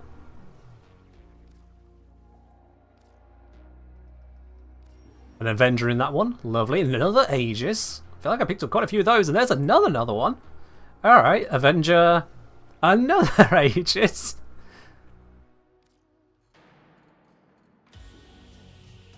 And then the last pack. You want a Gamba? You want a Gamba on this last pack? Alright. Let's put up a Gamba on this last pack. Highest rarity in pack. Is it going to be all commons? Is it going to be up to uncommons? Will there be rares or perhaps legendary? Let's give y'all a quick little Gamba on that one. What do you think is going to be the highest rarity in this last pack? Before I hit the OK, I'm going to give you 1 minute on your prediction there. What's going to be the highest rarity in the final pack we open? All 4 of these circumstances have popped up. So all 4 of these could happen. We've seen pure commons. This pack right here is nothing more than uncommon. You can sit back from the Gamba if you want. You can put in just a single spanner if you're really feeling non-committal. Or if you want to go all in, go all in. That's it. Oh, there's quite a few spanners being thrown in there on that moment. There's Legendary has got 10,000 gambled on it. Oh, sorry, 9,999 by Cosmo. Got a few more seconds on that prediction before it closes. And then we'll see who's walking away lucky from that one. I love how the points... Okay, never mind. I was about to say that those points were distributed more towards the rares and less towards the commons, but that just got changed by someone. Probably Cass putting in 5,850 there on uncommons. So, it's all closed up. It's all closed up now. Let's see who's correct. It's rares. With 2 rares to finish on, no less. One of them very good, one of them not quite so good. The rares take it. the Res Taker, which means the big winner there is Solar Flare 4556, 4,000 spanners. Well gambled there. Oh, yes, indeed. You can enjoy your payout on that one. You can enjoy your payout on that one. Everyone with 3 next to your name, you're very, very lucky there. What do you do with a ticket? You don't. I do. You grab a ticket for the raffle, and I draw it at the end of the stream to see who's the winner. I'll contact the winner on Twitch here shortly after the stream ends with a Twitch DM, and they have 24 hours to respond to claim the prize. Oh, yes.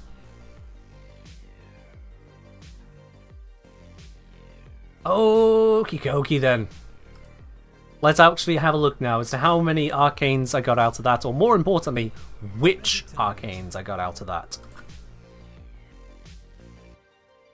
Back into the arcane count here, let's see. So, arcane acceleration has gone from 4 to 15, so I've gained 11. Aegis has gone from 0 to 14. So I've gained more Aegis than I have acceleration. Go figure. Arcane agility, I've gone from 0 to 13. I did say I was getting a lot of Aegis. Arcane has gone from 3 to 9, so that's plus 6. Avenger has gone from none to 7. Awakening has gone from 1 to 13, so that's 12. Barrier, I've gone from 2 to 6, that's plus 4. Consequence has fallen off. Consequence, I've gone from 6 to 24, so that was an increase of 18. Deflection, I've gone from 5 to 18, so that's plus 13. Energize, I've gone from having 5 to 9, so that was plus 4. Eruption has gone from 6 to 13, which is a plus 7. Fury has gone up from 3 to 14, so that's 11 of those ones. Grace has gone from none to 4. Guardian from 1 to 7, so that's plus 6. Healing up from 10 to 22, so that's 12 of those. Ice, I've gone from 3 to 27, so I gained 24 there. Momentum, I've gone from 2 to 24, so that's 22 there. Roll us down. Nullifier, I've gone from 11 to 33, so that's another 22. Phantasm from 4 to 11, so that's plus 7.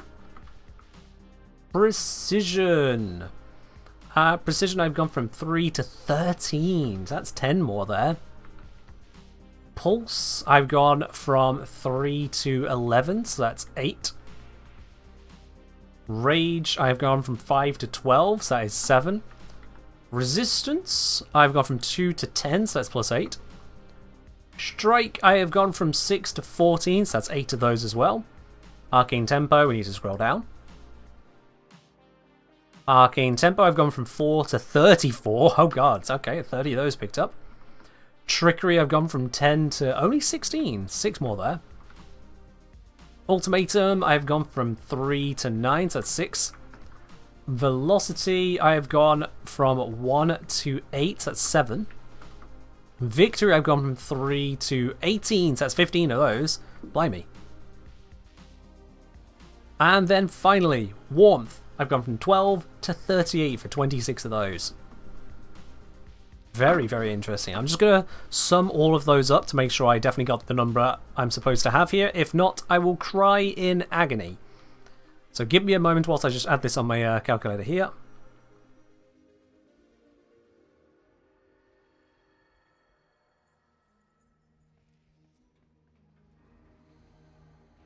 Halfway there.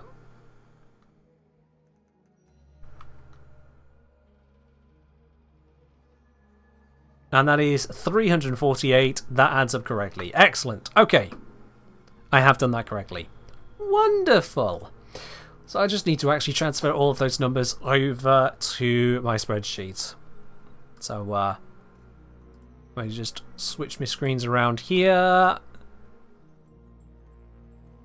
Put it into the pack rate collection. So the Kengineer opened up 116 packs. Are these packs verified? Yes. I have the recording of it.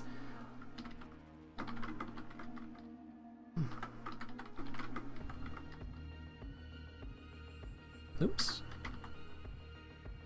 24 ices. Yep.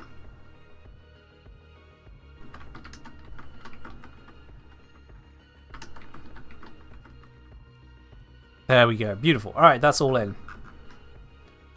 That is all in. And I'm just checking the information I have here. Some after...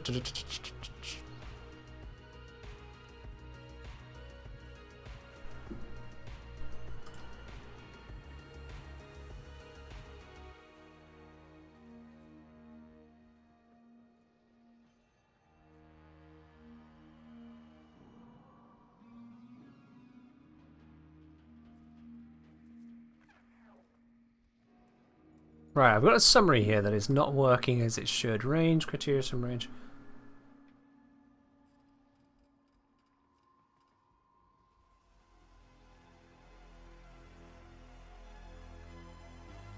Range, criteria, some range. Why is that not working?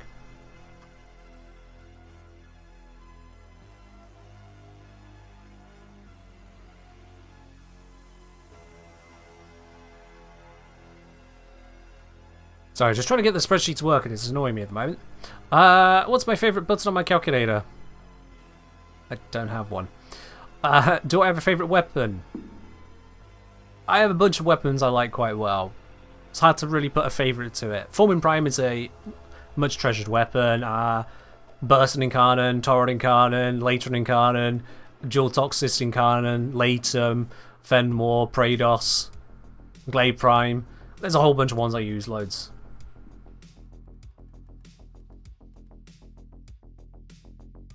A whole bunch I use loads. Alright, for some reason the sheet is arguing with me. I'm trying to get it to not argue, but do bear with me just a moment on that.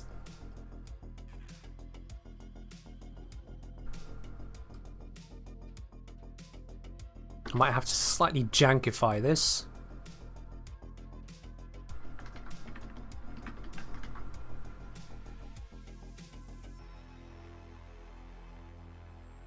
There we are.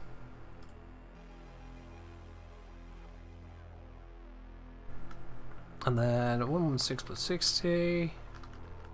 3. Yeah, there we are. Cool. Okay, I have something very interesting for you, chat. I have something very, very, very interesting for you in terms of the information we have just gathered here. Because whilst all of the numbers are going in are interesting and all, just trying to kind of observe them, what I have here is not just my rates, but also Eliu was very nice in submitting 60 packs they opened as well of the Eidolon Arcanes. They recorded their data too. Combining our data together to even out the odds and flatten the averages to give us proper information. Between us, we opened, was it 176 packs, which equals 528 Arcanes. This should be up on screen nicely, right? Nope, it is not. Let me fix that. Boop. Let's make that nice and visible for you. There we are. So packs opened, 176 packs for 528 Arcanes, and here is where it gets really interesting. Of these, and this is the Eidolon packs, for anyone joining in every 5 seconds. Commons, we got 214. Uncommons, we got 185. Rares, we got 107. And legendaries, between us, we got 22. From 176 packs, I'm just going to underscore that. It's just, yeah, let's just get rid of that. That's old info. It's confusing otherwise. From 176 packs, only 22 legendaries, which is a bit stingy. But now I want to make this even more interesting for you. Of the commons, there are 6 arcane types. There's 6 types. For the uncommons, there are 13 types. For the rares, there are 8 types. And for the legendaries, only 3 types. Which means, of the commons, we got, on average, 35 0.67. I'm going to round this to 35%. 35.7 per type. Uncommons, 14.2 per type. Rares, 13.4 per type. And legendaries, 7.3 per type. And this is very, very different from the information that was gathered for the Duviri packs. Very different. Because in the Duviri packs, which only have uncommons, rares, and legendaries, the legendary per type was around about a third of the rare per type, and the rare per type was about a third of the uncommon per type. But here we're seeing that the uncommons and rares, there's slightly more than a third per type of the commons. The legendaries are only about half as rare again, rather than a third. And most curious of all is that the uncommon and rare arcanes seem to have near enough the same drop rate on average. That's from 176 packs, 528 arcane slots. These two coming out to be about the same rate is a very curious result. I do mean very curious.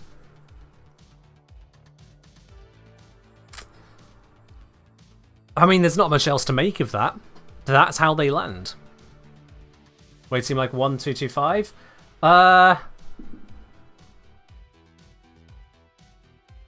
Maybe? Yeah. Yeah, I see you're breaking that down as, yeah, so 7 times 1, 7 times 2, 7 times 2, 7 times 5. Yeah. That would be a good spread of the weighting, wouldn't it, Solomon? That would fit 1, 2, 2, 5. Because D's drop tables are likely to use very human numbers. Drop tables in a lot of games like to use very human numbers. When by human I mean not weird random decimals, but instead very divisible things. So like having, you know, a 5 in 200 chance and a 13 in 200 chance. When you turn those things into decimals, they can often look ugly. But behind the HUD, there is actually integers being used. Just integers divided by other integers.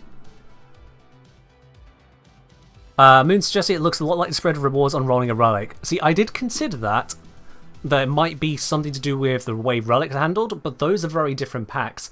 As the slot 1, the left-hand slot, always has a Neo or Axie Arcane, and slot 2 and 3 always have a Lith or Miso Arcane. So they are two independent drop tables being rolled. You might get Aya as a replacement, but Aya is just an overlay to that system. It was injected in after the fact.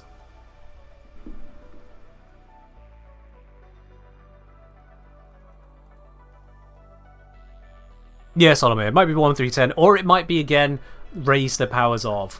It was on the other notepad.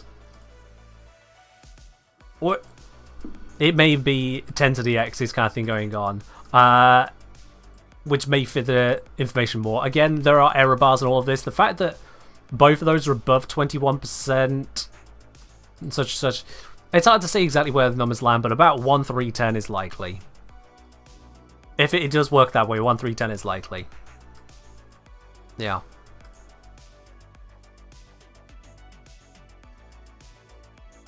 And saying, oh, not the packs, actually unlocking the relics. Oh, right, yeah, you're saying so. Common relic reward, uncommon relic reward, and rare reward? Yes, but no. I mean, for starters, you're comparing either 6 slots to 4 or 3 rarities to 4 rarities. It breaks down. It's not really a comparison to make. Now, with this information, though, because we can take this as close to accurate, taking that 1:2:5 ratio, which, by the way, is a very handy ratio. 1:2:5 adds up to 10, very easily divisible. Very easily divisible there. Well, then you multiply the types, maybe not as much. Because let's see what in terms of the rates, then taking it as those, We've got 6.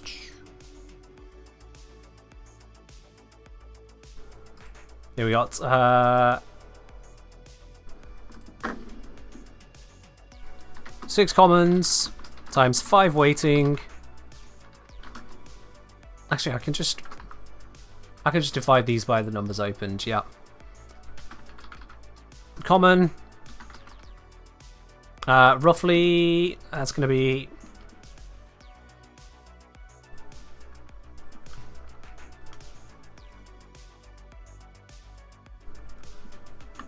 6.76%. Uncommon or rare. And we've got 14.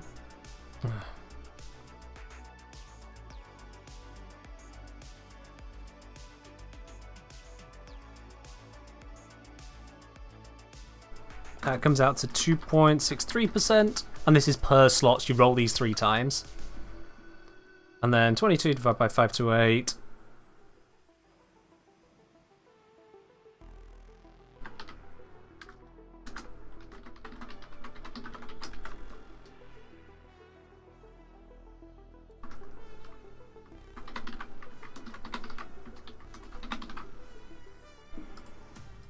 That's not right. What have I done wrong there? Have I done something wrong there?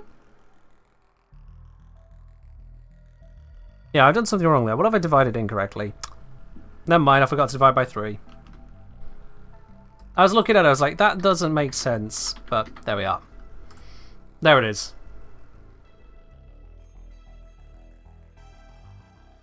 And that is per slot. Rolled 3 times. For 3 slots per pack. Those are the approximate values that we can measure from that.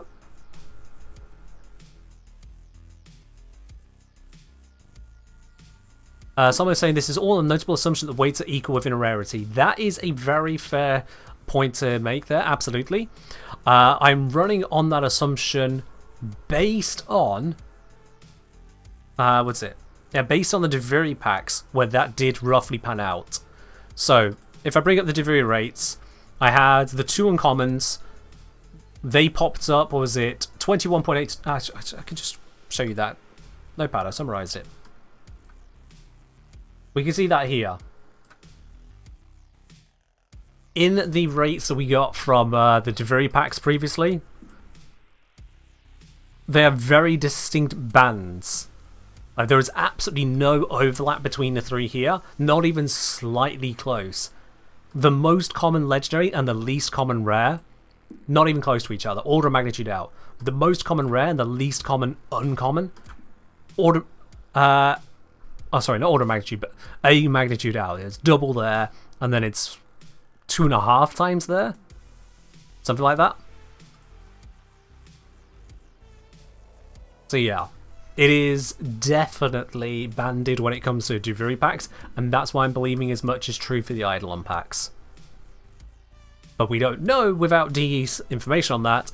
To get that on a per Arcane basis would require thousands of packs. Truly thousands.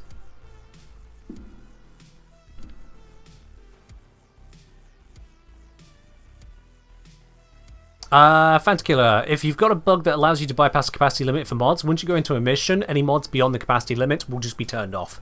Just FYI. DE have a failsafe on that and have for a very long time.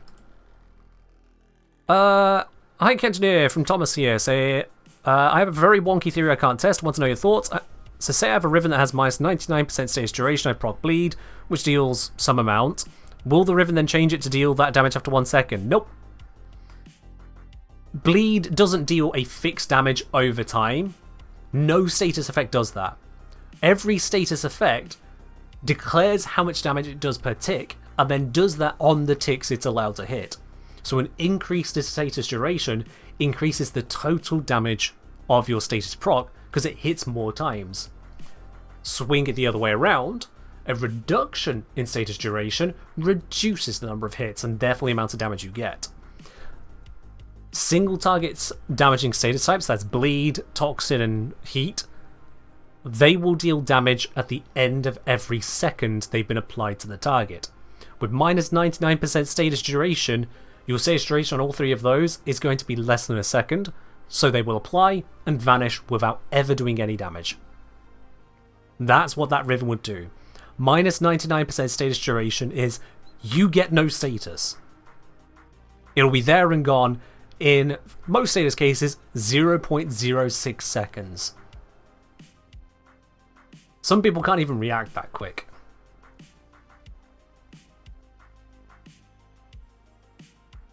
So no, you will not get 10k damage on 1 second. If without it, you would have had it a whole lot longer.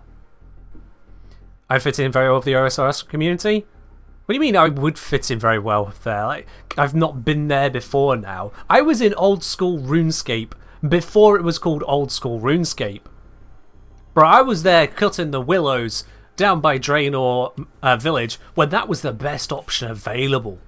At least to our young minds. I was there fighting over coal in the Dwarven mines, fighting for my goddamn life among the Scorpions. Where there were 30 odd people, actual real people, all squabbling away, trying to get these rocks, and then some dickhead comes in with a rune pickaxe, like level 60 mining, like, look at this no life over here. I was there. Before it was old school RuneScape. But yes, anywhere that has these any kinds of deep dive mathematical mechanics, yeah. Hell, one of the first guides I did as a video was a RuneScape guide. It wasn't very good, and I didn't go back to that because I didn't really have the equipment to make proper guides. I just didn't. My microphone was shit. Right to go. You get the last of the team. My hydrate sip. Cheers. Heroic Vanguard saying, the only case I think of that works similar to that is times 4 doing fixed damage over whatever duration it is. Is it fixed damage over the duration? Are you sure about that, Heroic? And not doing damage every tick? Like having a cast damage and then a damage per tick, which applies, well, per tick. The only thing I can think of, the only instance in this entire game of damage happening faster because you shrunk the duration is Trinity.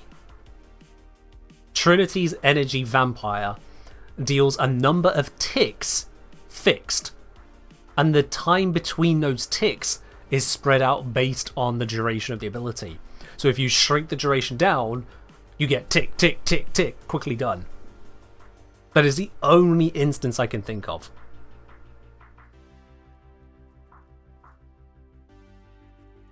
And that's because it's not fixed damage, it's fixed number of pulses that will happen. Yeah. I was there during the old days of rune crafting? Yeah. Oh yes I was. I was there joining in these mass chains of people doing lore runs. Taking the pure essences, heading through Intrana, walking up to some dude, he'd trade you an equal amount of noted pure essence and a bunch of lore runes and off you skittered back. I was there. I was there spamming out the typing, be it in Falador, Varrock, before there was any consideration of something like a Grand Exchange, doing all the wavy rainbow or blue text, cyan if you will. I was there too. Absolutely. Yep, the bank sales, which were just people holding up a bunch of trash and hoping someone would give them something for it. The people who just say selling something and not putting a price, hoping for an offer that was more than it was worth. No way, that happens still today in Warframe. It was an old time. A very old time. And to be honest, a lot of it was shit. A lot of it was shit. The squabbling over resources to that extent, the difficulty of logging into a server that actually had some space. Yeah, well that was way back when. The trading being an absolute free-for-all, mad station, the whole lot was, in so many ways, shit. Warframe Gun Exchange when? Never. Please, no, never. Dinos, no!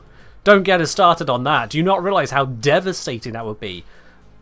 Warframe Grand Exchange would quite likely kill Warframe as we know it. And not for the better. It would be bad. Very, very bad. I have ranted many a times about just how bad that would be. Grand Exchange. So for those of you who don't know, the Grand Exchange in RuneScape is basically a auto-trading bazaar. You put an item up, and you say how much you want it to sell for, or you put up a want-to-buy offer saying how much you'll buy the item for. As soon as the game notices two that match or better, it instantly completes the trade, and it will complete it in favour of the person who came second. So if I put up a want-to-buy for an item for 100 gold, and then later someone else puts up a want-to-sell for 150,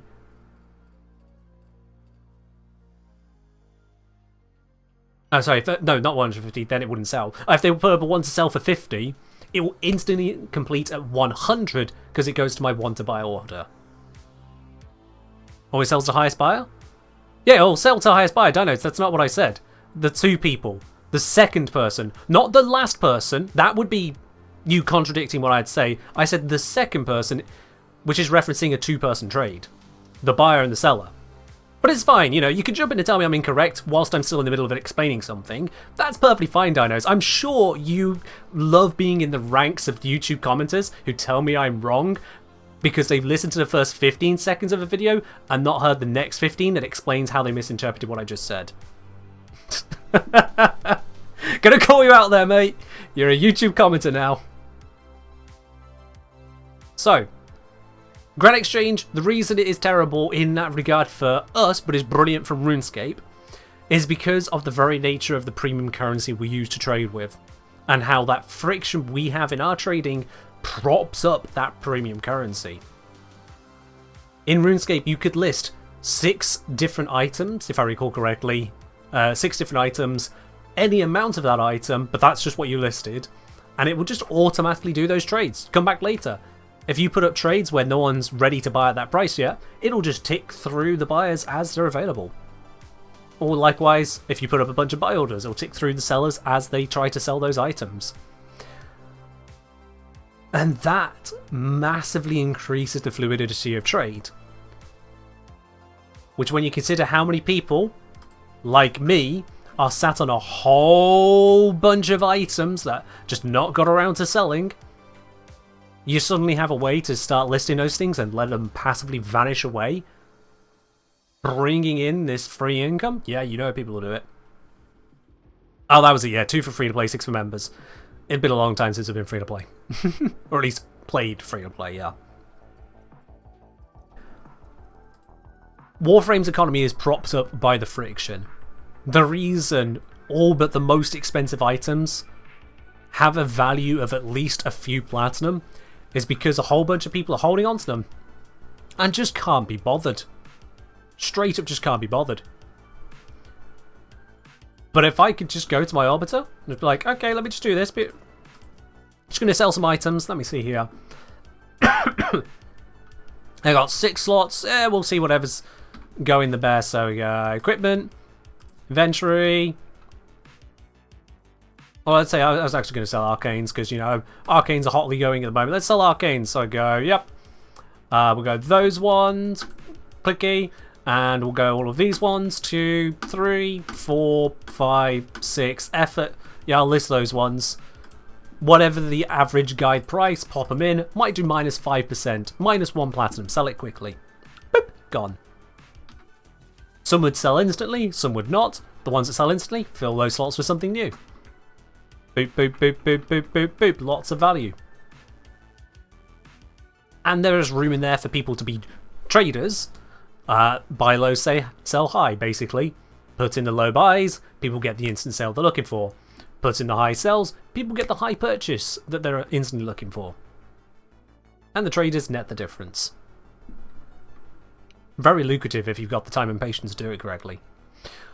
But it would 100% kill the currency in Warframe. 100%. No, transient, that seems pretty reasonable. Hypothetical platinum, yeah. Potential platinum. Yeah. Rhythm94, question about Sarin and Emerald Shards. I don't think you covered in the latest video, but I missed it. With the third bonus from the Emerald Shards, increasing ability to damage to enemies affected by corrosion. Am I correct in assuming it applies Toxic Lash? It'll apply... No, I didn't cover that, because that's a very good question. I don't think so, no. Toxic Lash is a weapon buff. It's treated as weapon damage, rather than ability damage. So I don't think it would be buffed, no.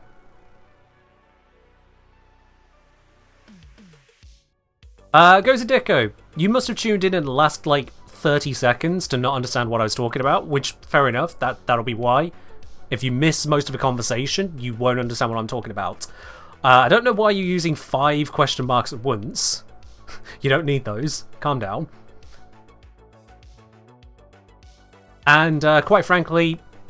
if you missed a conversation, there's nothing that much you need to worry about. You can always rewind. You know, you can just go into the live VOD here on Twitch. Or catch the VOD later on my replay channel. !replays, by the way, for a link to that. Or just go with the rest of the show. But I can't and won't rewind a stream to re-explain an entire conversation just because you only turned up. Because you're not the only one. There is someone turning up to this channel every 5 seconds. Someone is now going to be wondering why I'm talking about someone turning up to the channel, and they have no idea we were talking about trading.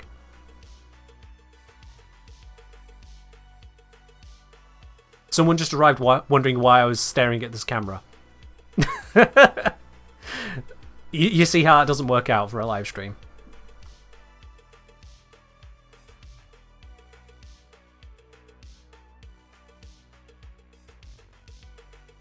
Don't say my budget up here. Guess the game is too far gone at this point. Maybe 10 years ago, if it was introduced, the market had already gone so far gone. It's not so much about why about the market being so far gone. It is literally the difference between a premium currency and a game currency. Game currency, the market can do a bajillion things, and even then, RuneScape has had to take huge steps to maintain their gold economy. And still, inflation is a very, very, very, very, very, very, very big deal over there. Oh my god. It's a huge ordeal for them, and it's the same for any MMO. The same is observed in EVE Online, the same is observed probably in World of Warcraft, and so on. But in Warframe, we don't have a free-to-play currency that we use for items. We do it all through the premium currency. Which is great for a lot of reasons. It allows this free-to-play game to exist for free-to-play players in a brilliant manner. We Grand Exchange that, and Warframe will start to look more like Farmville. Or, what's the current shittiest MTX game people are dealing with? I don't even know at this point. I don't deal with those kinds of games. They're all trash. I don't have a new age enough reference for you. But imagine the next big updates being Warframe's locked behind loot boxes, where you have to pay to try for them. Oh, but you can farm a loot box here or there. You know, one a day. RuneScape 3 is pretty much pay to win. I'd like to disagree with you. I'd like to agree with you. It's kind of more blurry than that, but there is a very strong pay to skip element to it, yeah. You don't talk about RuneScape 3? I mean, RuneScape 3 was the RuneScape I played, because RuneScape got updated and I stuck with it. People switched over to old school, like, oh my god, old school, yay! And I just like, I don't want to go back to that far back. I also enjoy a lot of the stuff that's been released, thank you. Yeah. You joke, you kid. That's the second time you've sounded like a YouTube commenter today. Oh dear. Guys, I'm starting to think that Dinos might actually just be a troll. Anyone else getting this impression? Dinos might actually just be an internet troll? Put on the nice face and the brilliant streams all you do, which by the way they do. But you peel the layers back. Uh-oh. Oh no, Solancy. No, come on. No. We don't need to threaten them that hard. Just a little bit. Little slap on the wrist. Anyway, just a friendly bonk. Yeah. 20 years on the internet will change, man. Ha, 20. Aww. I didn't realise you were so young, Dinos. Aww, 20. Oh dear. Just got an ad. What happened? Squirbo, you know what happened? You didn't subscribe to the channel. Yeah, that's what happened. What else? You expect me to tell you on that? Oh, let me just rewind the stream a minute. It's a live stream. It's what happens. Yeah. Alright then. So, I haven't finished going through the details on this. Skill issue? Yeah.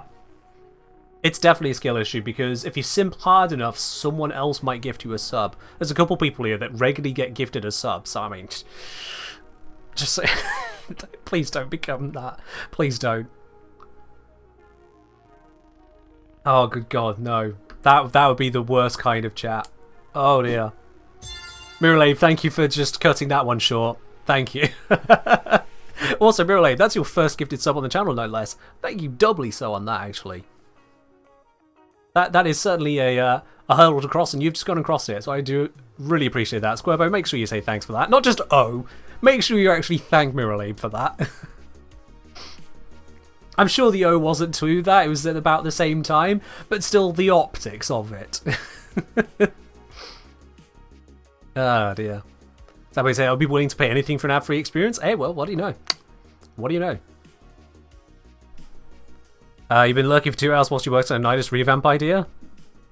There's always someone hard at work on a fanfic. Yep. Always someone. Hey, never say never, Squirbo. Never say never. You got a friend in Mirrorlade. And let's not read into that meaning anywhere.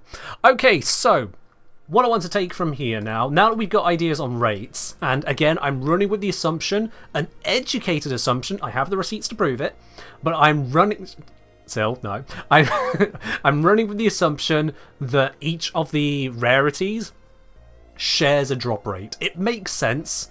I don't know why DE would go through the Arcanes individually setting different drop rates, and then doubly not publish it? Like, come on. If someone's gone through and set the drop rate individually for such a curated table, you'd expect them to be proud enough to share it, and they still haven't shared it, so. I mean, just saying. So let's run this against the values I put together. Because over on my Making Platinum super sheet, I have the values of a max ranked Arcane and the singles of each of these. So I'm going to put in now the estimated drops. For this, I probably need a reference as to which ones and which rarity. And the easiest way to do that is to just read it off my Arcane page. So, rarity... Actually, wait, I think I...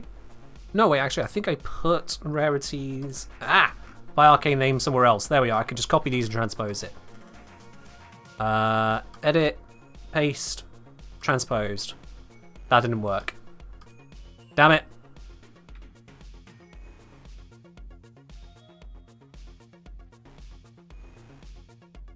Oh gods. Okay, I made an absolute mess of my screen, but it also turned out to be correct. I just need to clear up the mess. Give me a sec. I'm really screwing with the spreadsheet here. Really screwing with one.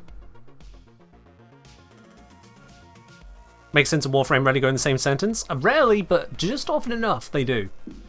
And that's where I come in. That's where I come in.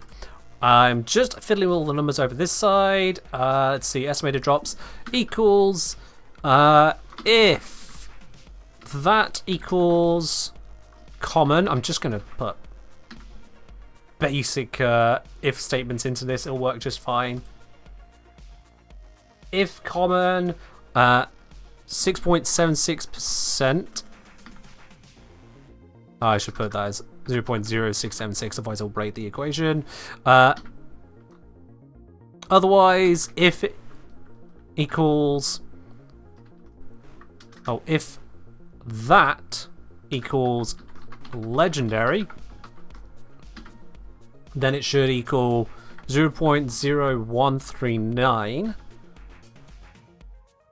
Otherwise, both uncommons and rares are 0.0263 is the approximate estimation we've come out here in the end here.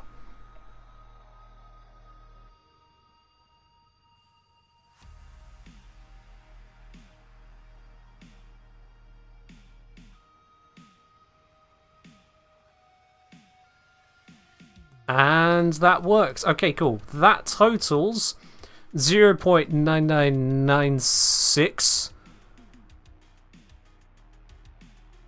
Yeah, I probably should have rounded up. No, the legendaries are rounded up. What am I? Ah, it's only a tiny bit off. That'll do. And then I'm going to multiply this. So, rate times value over 21 equals that times that divided by 21.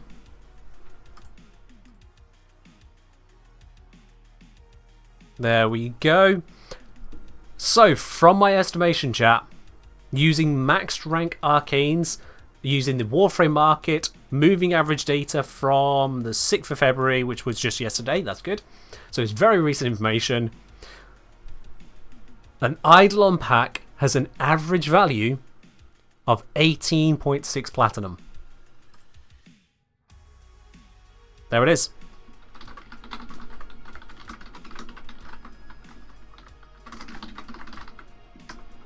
With these following assumptions, each rarity shares its drop rates. Selling max ranked arcanes at SMA price.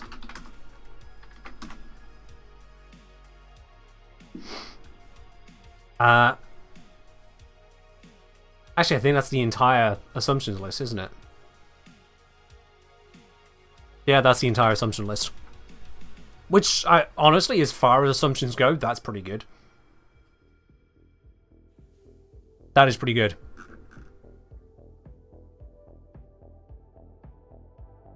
I'm saying per slot, for example, you have a 1.39% chance of getting a Arcane Energize. A max rank Arcane Energize had an SMA, so a moving average basically, of 1,109.5 platinum at the time of recording. When you multiply those together, so the chance of getting an Arcane, but also the price of the maxed one, and divided by 21, you get 0.73 something or other. And that's 0.73 platinum per slot, averaged out from just Arcane Energizes. Out of the averages for all the possible Arcanes, across 3 slots, and that's where we end up. There we go. Now, this puts us the other way around then, that if you spend 200 Phosphor to open up a pack, well, 200 Phosphor then is about 18.6 platinum. It is very, very roughly 10 Phosphor to 1 plat. Very roughly. If you can sell your Arcanes for 1 plat per 10 Phosphor, then sell the Arcanes. If you can't, opening the Eidolon packs is theoretically better. Theoretically. Again, you still need to actually go through the process of selling these Arcanes, of which a lot of them are going to be commons. A lot of them are going to be the uncommons and rares, including a lot of ones that don't really sell as well. Random Potato, how does it compare to your about 1,200 Arcane sell price? Oh, the Arcanes I had before. Okay, yeah, that's a good question. So, with the Steel Path Arcanes, a max rank one of those is 21 Arcanes. And 21 Arcanes is 420 Phosphor. So that would be 2 and a little bit packs. So we want to look at half the rate, maybe take off slightly, maybe actually count for not taking it off. If we say that extra Arcane is value we don't get back through the Phosphor, that's accounted for the fact that you'll have to roll them and then go through the process of selling different Arcanes, where you can just sell one type of maxed Arcane.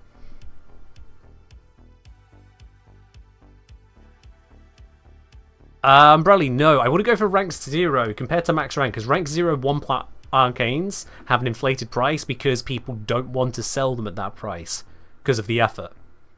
So you look at the maxed Arcanes. Certainly for cheaper ones like that to get a better idea. Because like Arcane Dexterity, Primary Dexterity, for example, people a lot of the time just don't want to go through the effort of selling an individual one. It's down at 2 Platinum, but even at 2 Platinum, you'd be like, oh, well, it's better to sell it for Platinum then, isn't it? Technically, yes. Kind of. But then you have to actually sell them. And according to the information I have here, yeah, the daily trade volume on Warframe Market for individual primary dexterities is around... looking at that... Yeah, it's averaging at around about 30, maybe 40 of them a day. Which, when you consider just how little one of those is, that's not a huge trade volume. That's not. But the maxed ones, they have a trade volume of closer to 40 to 50 a day. And when you consider that's 21 arcane squidged together, that's actually the equivalent of about 800 to 1,000 arcanes a day. Just for maxing it out. So in terms of value, a maxed out primary dexterity is trading on average 20 platinum. And it can get 2 of these packs. Primary Merciless is trading an average of 40 platinum. Just about break even. If anything, you want to sell the Merciless. But it's close. For Deadhead, 29.5 platinum. The Eidolon packs are theoretically better. And the same is going to be true on the secondary. Secondary Deadhead is 20. Secondary Dexterity is 20 as well. And secondary Merciless is 26 on average today.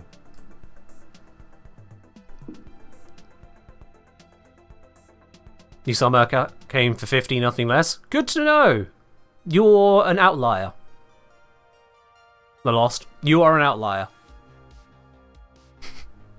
In fact, looking at this, even though they spiked, secondary Merciless doesn't have... secondary Merciless has a couple trades of 50 platinum max rank on the entire history noted here. With the average half that. So if you're getting trades at 50, congratulations. You are selling well over the odds. Well over. Do boosters influence drop chance for packs? No. Categorically, there isn't a booster that affects packs ever.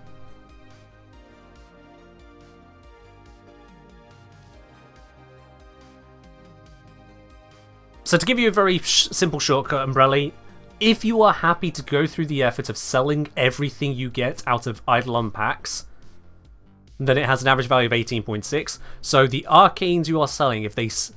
Arcanes you might be dissolving, if a maxed one of those sells for, say, 35 or more platinum, it's worth it just to sell it. Under 30, there is more platinums we had in the dissolving them, but there's the extra effort of selling all of those different Arcanes. And even after all of these packs, 176 packs, even on average, not even an uncommon would be finished, so you'll have a lot more trading work to do. A lot more trading work to do, which is why this is going to stay so high, because there's just so much more effort. It's consistent, Jotavada. There is no change in the value for combining them. Just none. Are we doing Deviri packs too? I've previously done the rates on Deviri packs. I've not looked through the values. The Eidolon packs are where pretty much all the value is at. Just in general. Right, I'm just going to do a little figurinos with the numbers here. What if we focus on only the rares and legendaries? Actually, no. No, let's do it better. I'm going to only focus on the Arcanes, which have a 0.95 or better ratio between single and maxed value. Let me explain on what I actually mean by that. 0.95 ratio on single to max value. So that is defined as, or rather I should have that as, yeah, single to max rank value. So how I'm defining that is 21 times single arcane average divided by max rank average. Simple as that. If selling 21 single arcanes would come to a smaller amount of platinum than selling a single max rank arcane, then the ratio would be less than 1. And it turns out that for the really valuable, the hotly traded arcanes, 0.95 or lower is what happens to them. Because they're so hotly traded, there's people scrabbling over the single arcane prices. So, just on those, which is just an arbitrary line, but it's a line I'm drawing for these are hotly traded items. Do I draw the line there, actually? No, I'm going to draw it on the other side, 1.05. Never mind, I was being slightly derpy. Let's do it on 1.05. Drawing that line there, and I'm looking at data and spreadsheets, which you guys can't see on screen at the moment. You'll just have to run with me on this. High trade only equals if this is... So I'm looking for 1.05 or lower. If this is less than 1.05... this value, otherwise 0.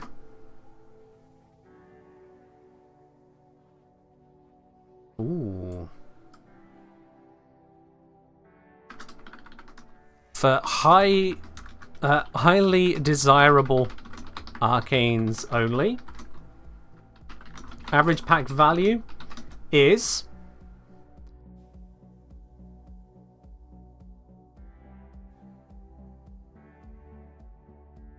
let's just round that. 12.7 platinum.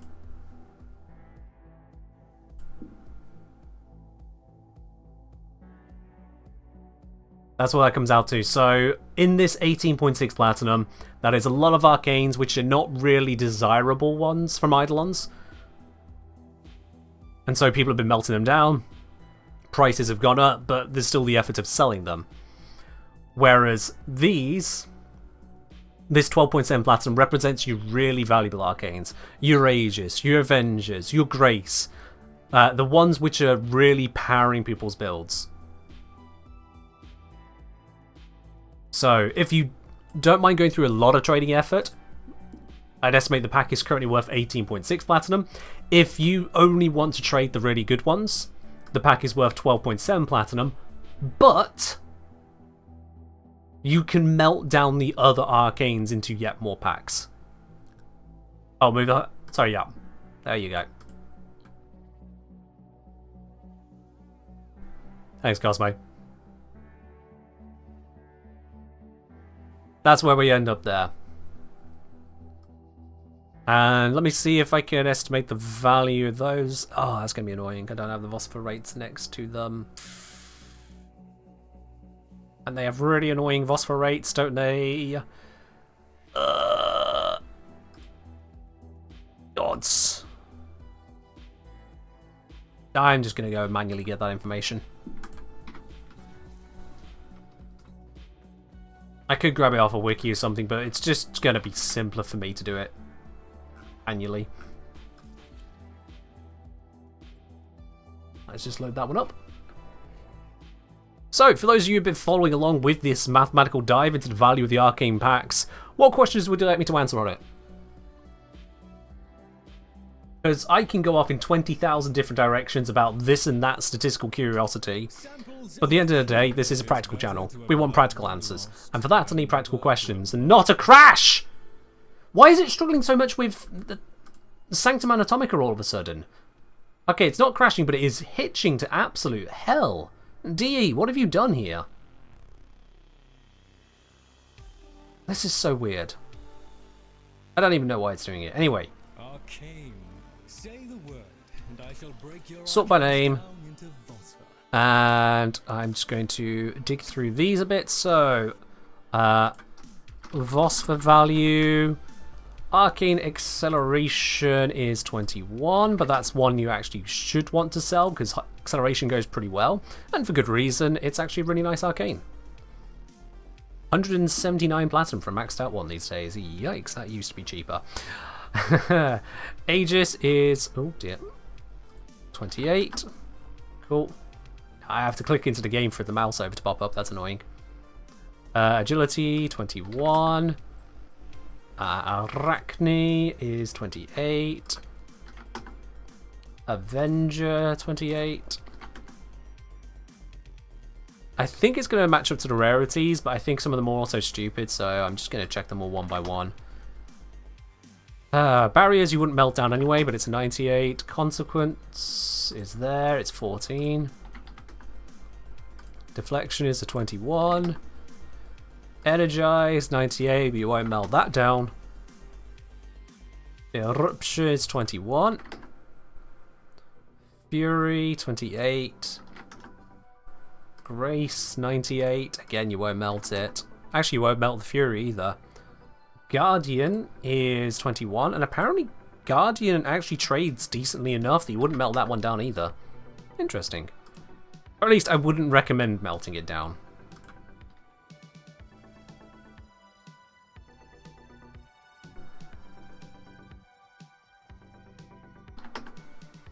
Let's just get these all in. Ice Momentum Nullifier. Scroll us. Oh, don't lag out on me. God damn it. Ah, yikes. Alright, we got Precision, which actually sells decently enough to come up as recommended on my list here. Pulse, however, does not. Rage doesn't. That's fine. It's not a great one. Resistance, understandably, does not.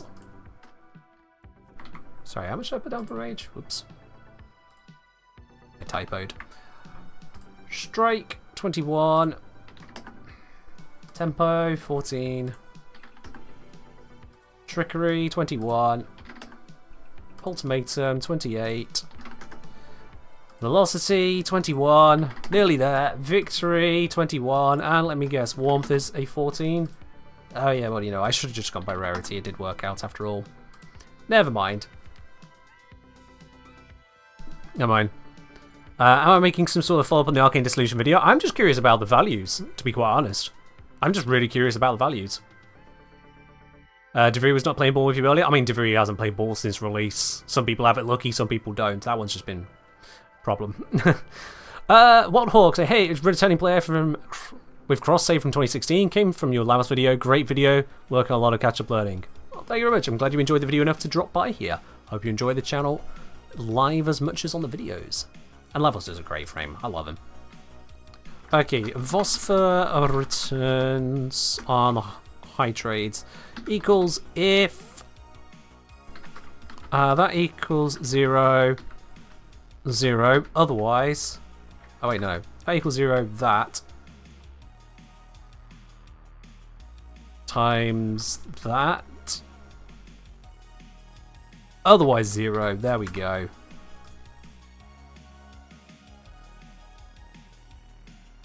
Okay. Here we are then. On the basis that you trade the arcanes from these packs.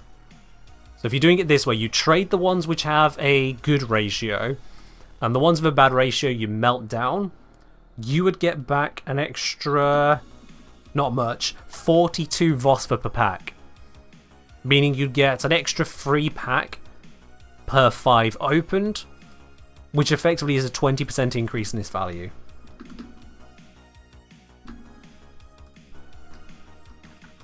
With recycling, 15.24 plat per pack. Boom. There it is. There it is, there it is, there it is, there it is.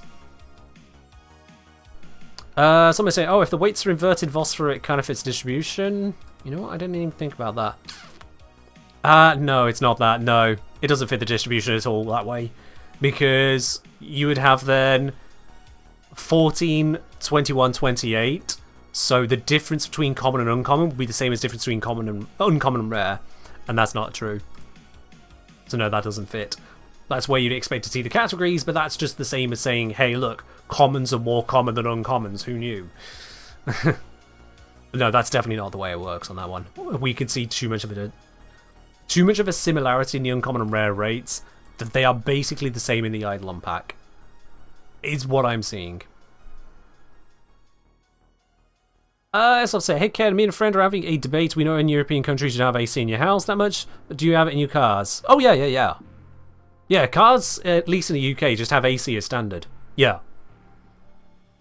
Absolutely. At the very minimum, you know, having proper heating in them. I don't know how common cooling is in cars, but heating definitely. Definitely. And most cars should have decent cooling systems as well, actually, yeah. Pretty much all of them will do. But houses, AC in the UK is near enough unheard of in houses. Very few people have it. We have heating, and that is done through a boiler system usually, but for cooling, nah. Nah. And that's the thing that's going to be changing in this country because, well, just look at the temperature records. Yeah. Talshard would say, in theory, people buying the undesirables to melt will be similar market to buying junk prime parts for ducats. In theory, yes. In practice, no. As much as there's the issue with, what do you call it? Yeah, there's the issue with the friction of trade. So the same thing that keeps Warframe's market alive also makes it more difficult to do Arcane Dissolution by buying packs and selling results. Because if you buy prime parts to sell things from Barrow, you could just buy any old random collection of parts, and there's a lot of junk out there, that's fine. Even then it's still a bit cumbersome, but you get discrete, individual, specific items to sell. Whereas with the Arcane Dissolution, you're going to get a lot of crap. And then you either then remelt the crap for even worse value, or try and sell the crap, which is going to be effort as well. And yeah, Solomon points out, daily trade limit. For prime parts to get yourself a decent prime item from Barrow, prime item from Barrow would be like 300 or so ducats, and prime parts are trading, you typically want to trade your silvers and golds. The bronzes are there, but my god, is that effort to trade in. Silvers and golds, 45 or 100 plat a piece. It means you can get yourself a full Barrow item by trading once or twice for 6 items. Easy. With the Arcanes, you would need someone selling multiple max rank Arcanes for it to be worthwhile in trading one by one like that. If you're trading just one person for max rank Arcane, you get 2 packs. 2 packs is not going to get lots of movement in terms of things you can sell. So the sheer amount of friction in Arcane Dissolution, the sheer scale that it really would need to operate at, kind of resists the whole buying Arcanes to melt to sell. I'm not saying no one's doing it.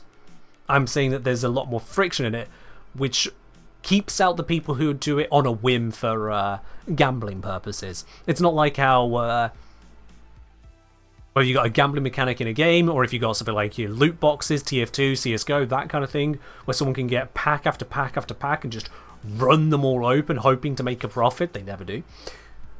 House always wins. There's just too much friction for casual gambling like that in Warframe, in terms of Arcane packs. Yeah.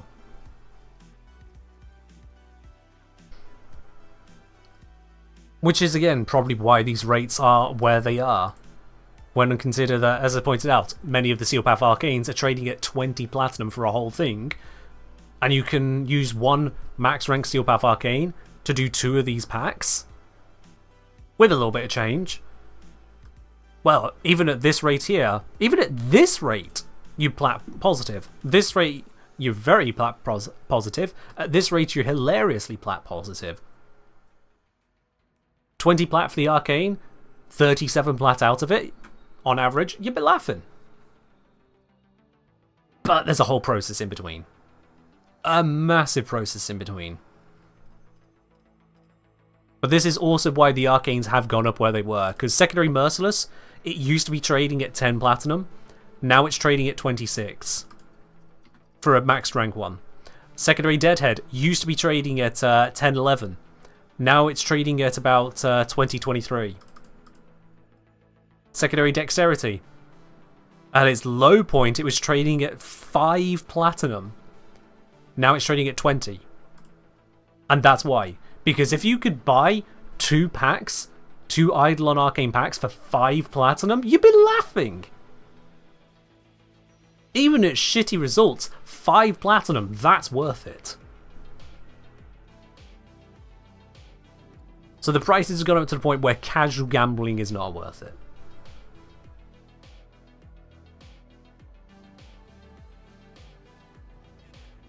Jofford is saying, used to make money in CS pretty consistently when cases were 4 cents per case. Yeah, when people figure out that the rates, it's cost efficient, upgrade the prices, because they all get bought out. What are Arcanes? Mods that take up a special mod slot, yeah. Mods that take up a special mod slot.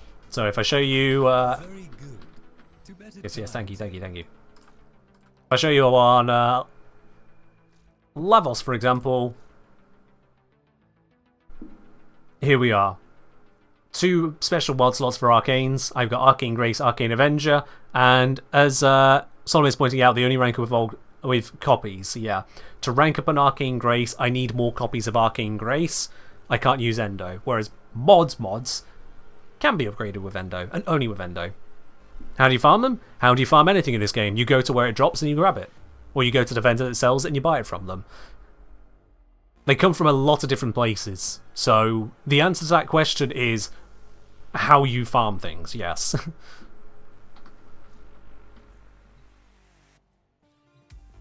Alrighty, what have I not covered about these Arcane Dissolutions? Is there anything... Oh my god, this area is so broken, I'm leaving. What have I not covered about Arcane Dissolution that anyone else would like to know about it? Certainly in with regards to the values there. What have I missed so far? Whilst you have a think on that, I'm going to see if I can quickly do a little bit of brainstorming on the Duviri Arcane rates. In terms of values for them. I don't think I had them listed in my Platinum Super Sheet. Did I?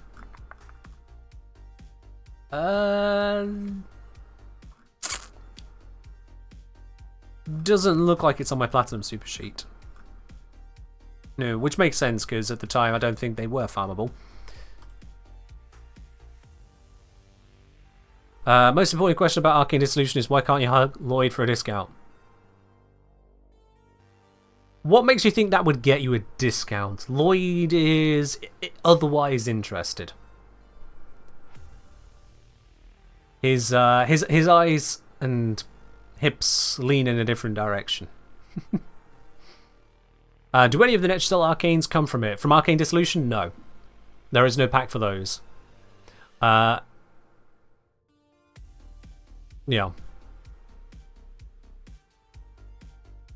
Just know some of these new things are pretty specific farming paths. Arcanes are not new.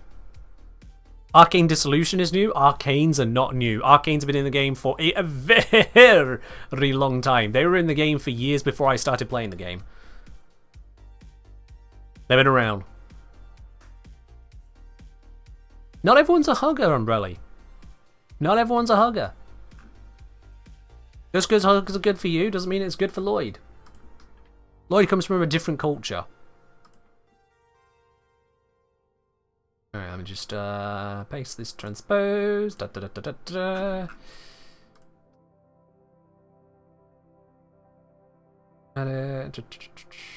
Transpose that as well. Never mind, that did not work.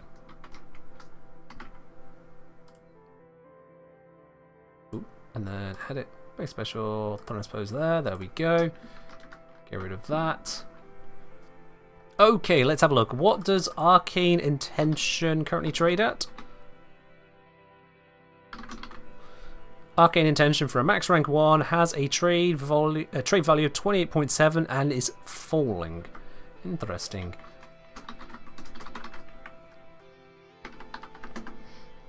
Oh dear, that's turned it into a percentage. That's not what I wanted.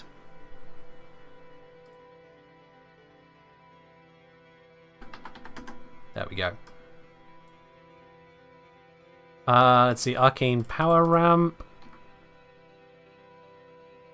is steady at 72.1 for a maxed. Arcane Reaper, that should be a pretty spicy one. He's trading at 679.7 on a slight downward, but it could just be variation over the week. 679.7. Oh boy, that is not cheap.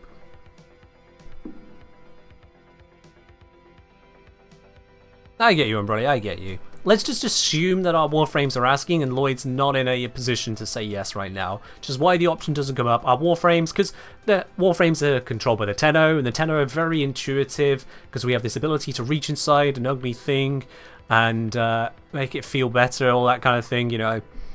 Reach inside a broken thing and fix it, whatever the phrase is. I can't remember it right now, but the point is, we can understand. We have that insight, that intuition of the emotional states. We've been through the whole recovery process of Duviri, and we can see that Lloyd might not be in a position for a hug. So just imagine that entire thing has happened in the background, and that is why your character doesn't ask. That's the phrase. See inside the broken thing and take away its pain. Lloyd's pain is in things just not going right, and Albrecht abandoning him with the work, so we know that helping him, taking away that pain, is through helping him with the work and allowing him to have the space and the sanity to process it on its own time. We're reading through it. We're sensible peeps.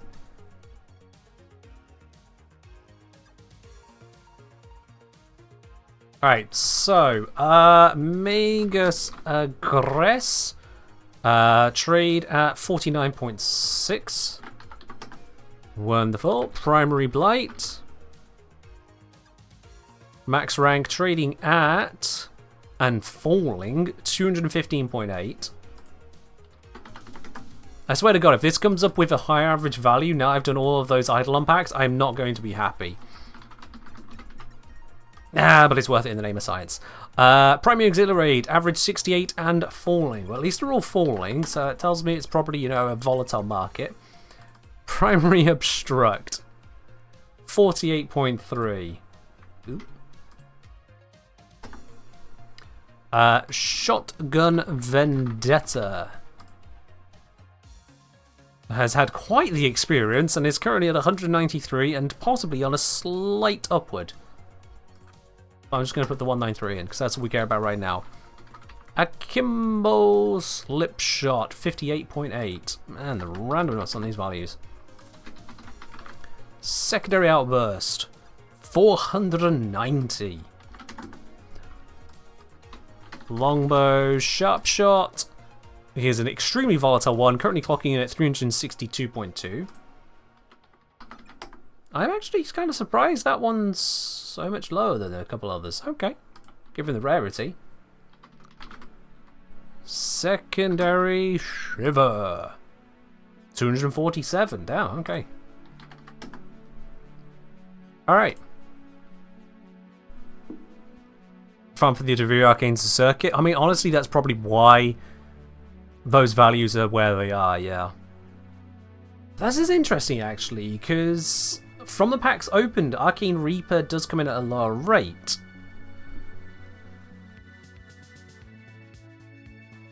It's possible, because I'm working with very limited data on this one, unfortunately. I'm only working from 213 packs, but it's possible Arcane Reaper does actually have a lower rate, and that my assumption is indeed incorrect. It's possible Arcane Reaper is just rarer.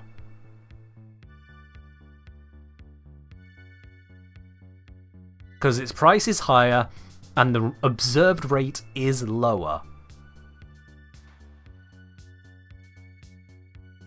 Counterpoint to that, in the rare arcanes, the ones with the highest values are actually some of the most common ones obtained. So, you know, go figure. The single most commonly obtained one is the second most expensive rare arcane in the Duviri pack that I have here. So, it could go either which way. So I'm going to stick with my assumptions based on the ranges I've observed. It seems the most reasonable to me. If I'm wrong on that, well, that's what happens when DE don't publish the tables. So it is what it is. Right, if I go average value per slot equals this, divide by 21, divide, and then multiply by that. Turn that into a number. Oh, interesting. Very interesting. So the Duviri Arcanes, adding together the average value of the maxed arcanes multiplied by the chance of actually getting them, divide it down by how many arcanes it takes to get there, all that stuff, it comes out that a Duviri pack has a current average value of 18 platinum.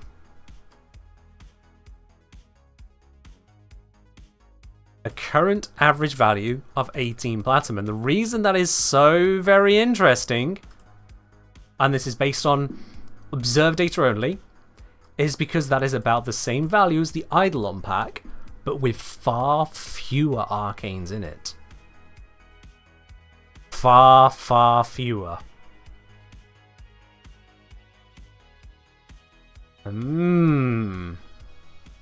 Now, as I did mention, a number of those are on their way down in value. So it may not entirely go that way. Did D design it with market prices in mind? Absolutely not, Umbrelli. Absolutely not. These will be in response to the raid scene. Because you see, whilst I'm looking at this now, I can guarantee you, on release day, there were clans of people able to open thousands of these packs, collecting the data, and then going, shh, don't tell anyone. Buy these, sell those. This is where the rates are. Which is why you publish the rates! Because otherwise you do get this happen. Where coordinated quiet groups know exactly which ones to pull. You know, just saying, DE.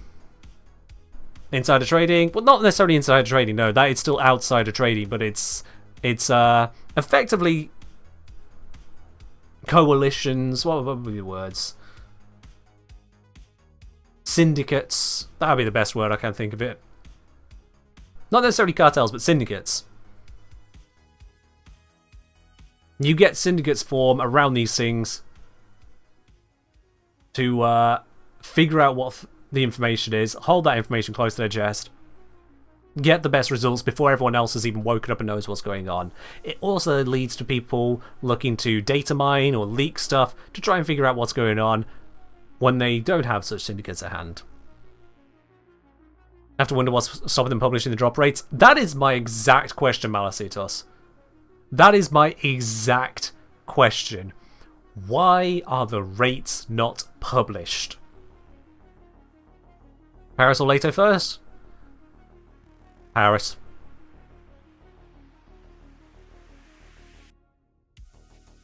Because I've done cursory investigation here now. I have the data from effectively 3 people across 2 different sets of packs. No, 4 people. I didn't do the review one. Someone else did those. Yeah. So I have data from 4 people across 2 types of packs. And I have enough to make reasonable assertions as to the drop rates involved. You get, frankly, no lifers together. So people with a hell of a lot of these Steel Path Arcanes to melt down, they'll find out those rates, no problem. And D knows what these numbers are. The have access to these numbers are what they are. The fact they're not published is still wild to me. But the more interesting bit beyond just the rates is how does that translate in Platinum? And seeing that that and the Duviri Arcane pack both have an average plat value, again running maxed arcanes at SMA prices, with assumptions about rarity drop rates, but working that through, you come out to 18 plat per pack, roughly. That is an interesting result. At least to me. I think that is an interesting result. Obviously, all of that optimization, all of that calculation, all of that intrigue only matters if you're even going to engage in that side of the market. For the typical person, my honest recommendation to you, sell what you have, buy what you need. That's how it works. Only if you are so inclined as to really take a crack at all this, or were thinking of taking a crack at it, now you know what values you're working with and against. In general, the average person is better off just selling what they have, spare, buying what they need. And the difference in value, the cut that you could have got if RNG worked in your favour, imagine that it's just being taken up by the other guy doing all that work for you. That's worth it. From Roxadade, do you think using shards to increase Grendel's toxin damage is actually better than another shard option? Still trying to perfect this build. If you're trying to deal damage with Grendel's Regurgitate, yes, that shard is amazing. You've got very few ways of improving the damage output on that because it is not tied to your strength. It is tied to the hit points, or not massively tied to your strength. It is significantly tied to the hit points of the enemy you are firing if you are on high level missions. I think it's like, yeah, just anything steel path for medium or heavy units, the hit points will be a bigger factor. Whereas if you're not on steel path, or if you're using light units to regurgitate, then your strength will matter more. But even then, it's still a multiplier, which will go beyond what your strength will do. Yeah.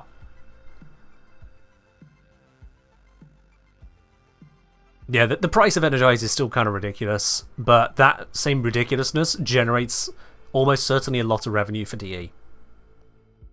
Because you have to remember there are people who come into the game, who do not want to go through the grind, and so they buy it outright.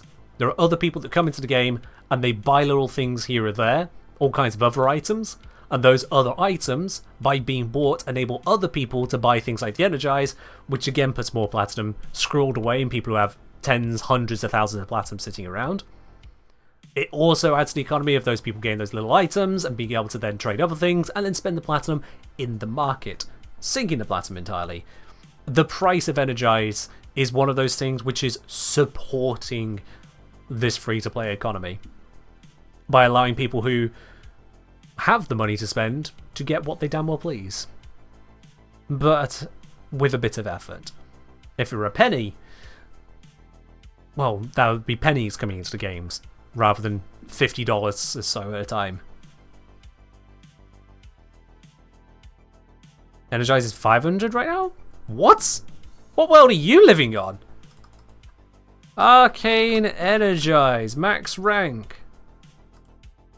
If I wanted to buy it right now, 1,200 platinum is the cheapest online seller. Average rate, SMA is saying 1,128, which also includes buy orders. It has been increasing at the lowest point. The lowest the median went was 810 in the last 90 days. I don't know what planet you're on for 500. Unless you're not talking about PC trading, in which case God knows what's happening on the console trades. They're all weird. What's the reason they won't release Glaive Prime Relics? I don't fucking know. No idea. Absolutely no idea on that. Anyway, right, chat. Separate thing now. With regards to Platinum itself, you still have a chance to get yourself some Platinum right now, because we're going to be doing the Platinum Raffle. Exclamation mark ticket for a chance to win it in the chat here. We're doing that draw in just a moment, so if you haven't already got a ticket, now is your last opportunity to do so for today's stream. Just a reminder, any Platinum you get from any giveaway is, of course, untradeable. That's a DE rule, so it's not like you can use it to buy and energize yourself, but you can use it to get yourself whatever slots, former, bits and pieces like that you were going to buy with tradable platinum. So technically it still works out for you. Stamper, you can grab a ticket by grabbing ticket, not join. Join if you're joining me in game when I'm recruiting peeps. Caddy, so glad I granted out the Gargle Cry event. Was a returning player, but really a new player. Energized from the event. Yeah, I got energized from the Scarlet Spear event, and then I got Grace, possibly Guardian 2. I think it was just Grace from the, I remember the name of it. Orphix Venom event. I did the same as you guys back when it was my turn to do it. Yeah. How does gifted plat mix with traded ones? So tradable plat will be used when you trade. Free plat, i.e. gifted or giveaway plat, is used first whenever you make any in-game purchase. So say if you buy a Warframe slot for 20 platinum, it will use your untradable platinum first, and then if you run out of that, it moves over to your tradable platinum. Always.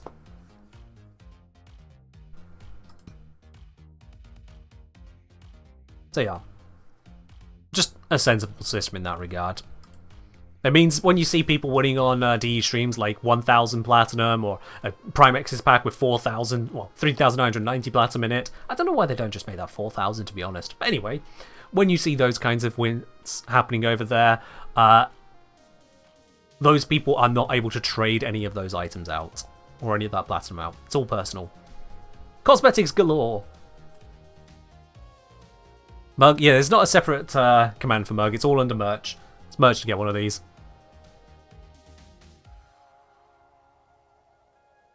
Alright then, I think that's enough time for everyone to grab themselves a ticket. Let's close up the entries there. If you don't already have a ticket, it means you weren't paying attention, and thus I don't care. Let's see who's going to be winning it. So as you say, still got about 1,500 plat from Prime Access. Yeah, that'll do it. That'll do it. Alright then, the winner today of the Platinum giveaway is the one, the only. It is Death Benefits. Death Benefits, congratulations, you are the winner today. I'll be contacting you shortly after this stream to get a hold of your Warframe username and platform, and of course also your cross-trade situation if you've got cross-save. If you've got cross-save enabled or not. I'll put it all into a message for you. You'll know exactly what I need on that. But congratulations there, Death Benefits, and to everyone else. Thank you very much for joining in. Whether you've been a nice, helpful hand along the way, or if you've been in the internet troll that is Dinos, I still see you there. I hope you have enjoyed this stream, but don't go anywhere just yet. I see you hovering over that close tab button. We're not done. Right? We're not done. You see, we're going to be raiding on over to another part of the Warframe community, and that is where you get to show what is absolutely amazing about this community. How you guys are the truly best community out there. We're going to be raiding on over, but I need to figure out who we're going to be raiding to today. That is always the eternal question. Who do we raid today? Who's live in the Warframe category? I'm going to guess Dinos hasn't just been co-streaming my stream, because that would be a little bit sus. So it won't be a Dino stream we're going to today. Yes, where you can shiv the person we raid. Yes, you can do that. It's fine. With the shiv emote, to be clear. To be clear. Let's see. So we can't go to the Ken Grenier, whoever the feck that guy is. Looks weird. It's just like this giant notepad on the screen. Who does that? No, let's not go there. There's a Kodoma. We can go to Kodoma. Yes. Oh, sorry a moment there.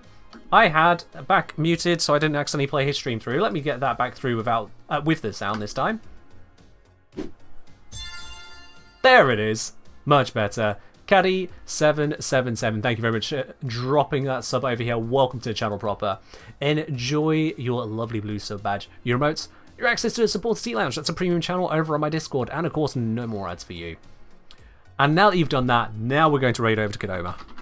Now it is time that we head on over. Kodoma is an absolutely wonderful person. If you have not been to a Kodoma stream before now, then hey, well, this is a golden opportunity to find out what they're all about, isn't it? Had the wonderful opportunity to meet them whilst I was over in Canada, and also we've had them even on this stream before now. But that is all that we've got time for today. Thank you everyone for joining in. I will be live again on Friday for some not Warframe. Look forward to that. In the meantime, you enjoy the rest of your week. I'll catch you in the next one. Bye-bye.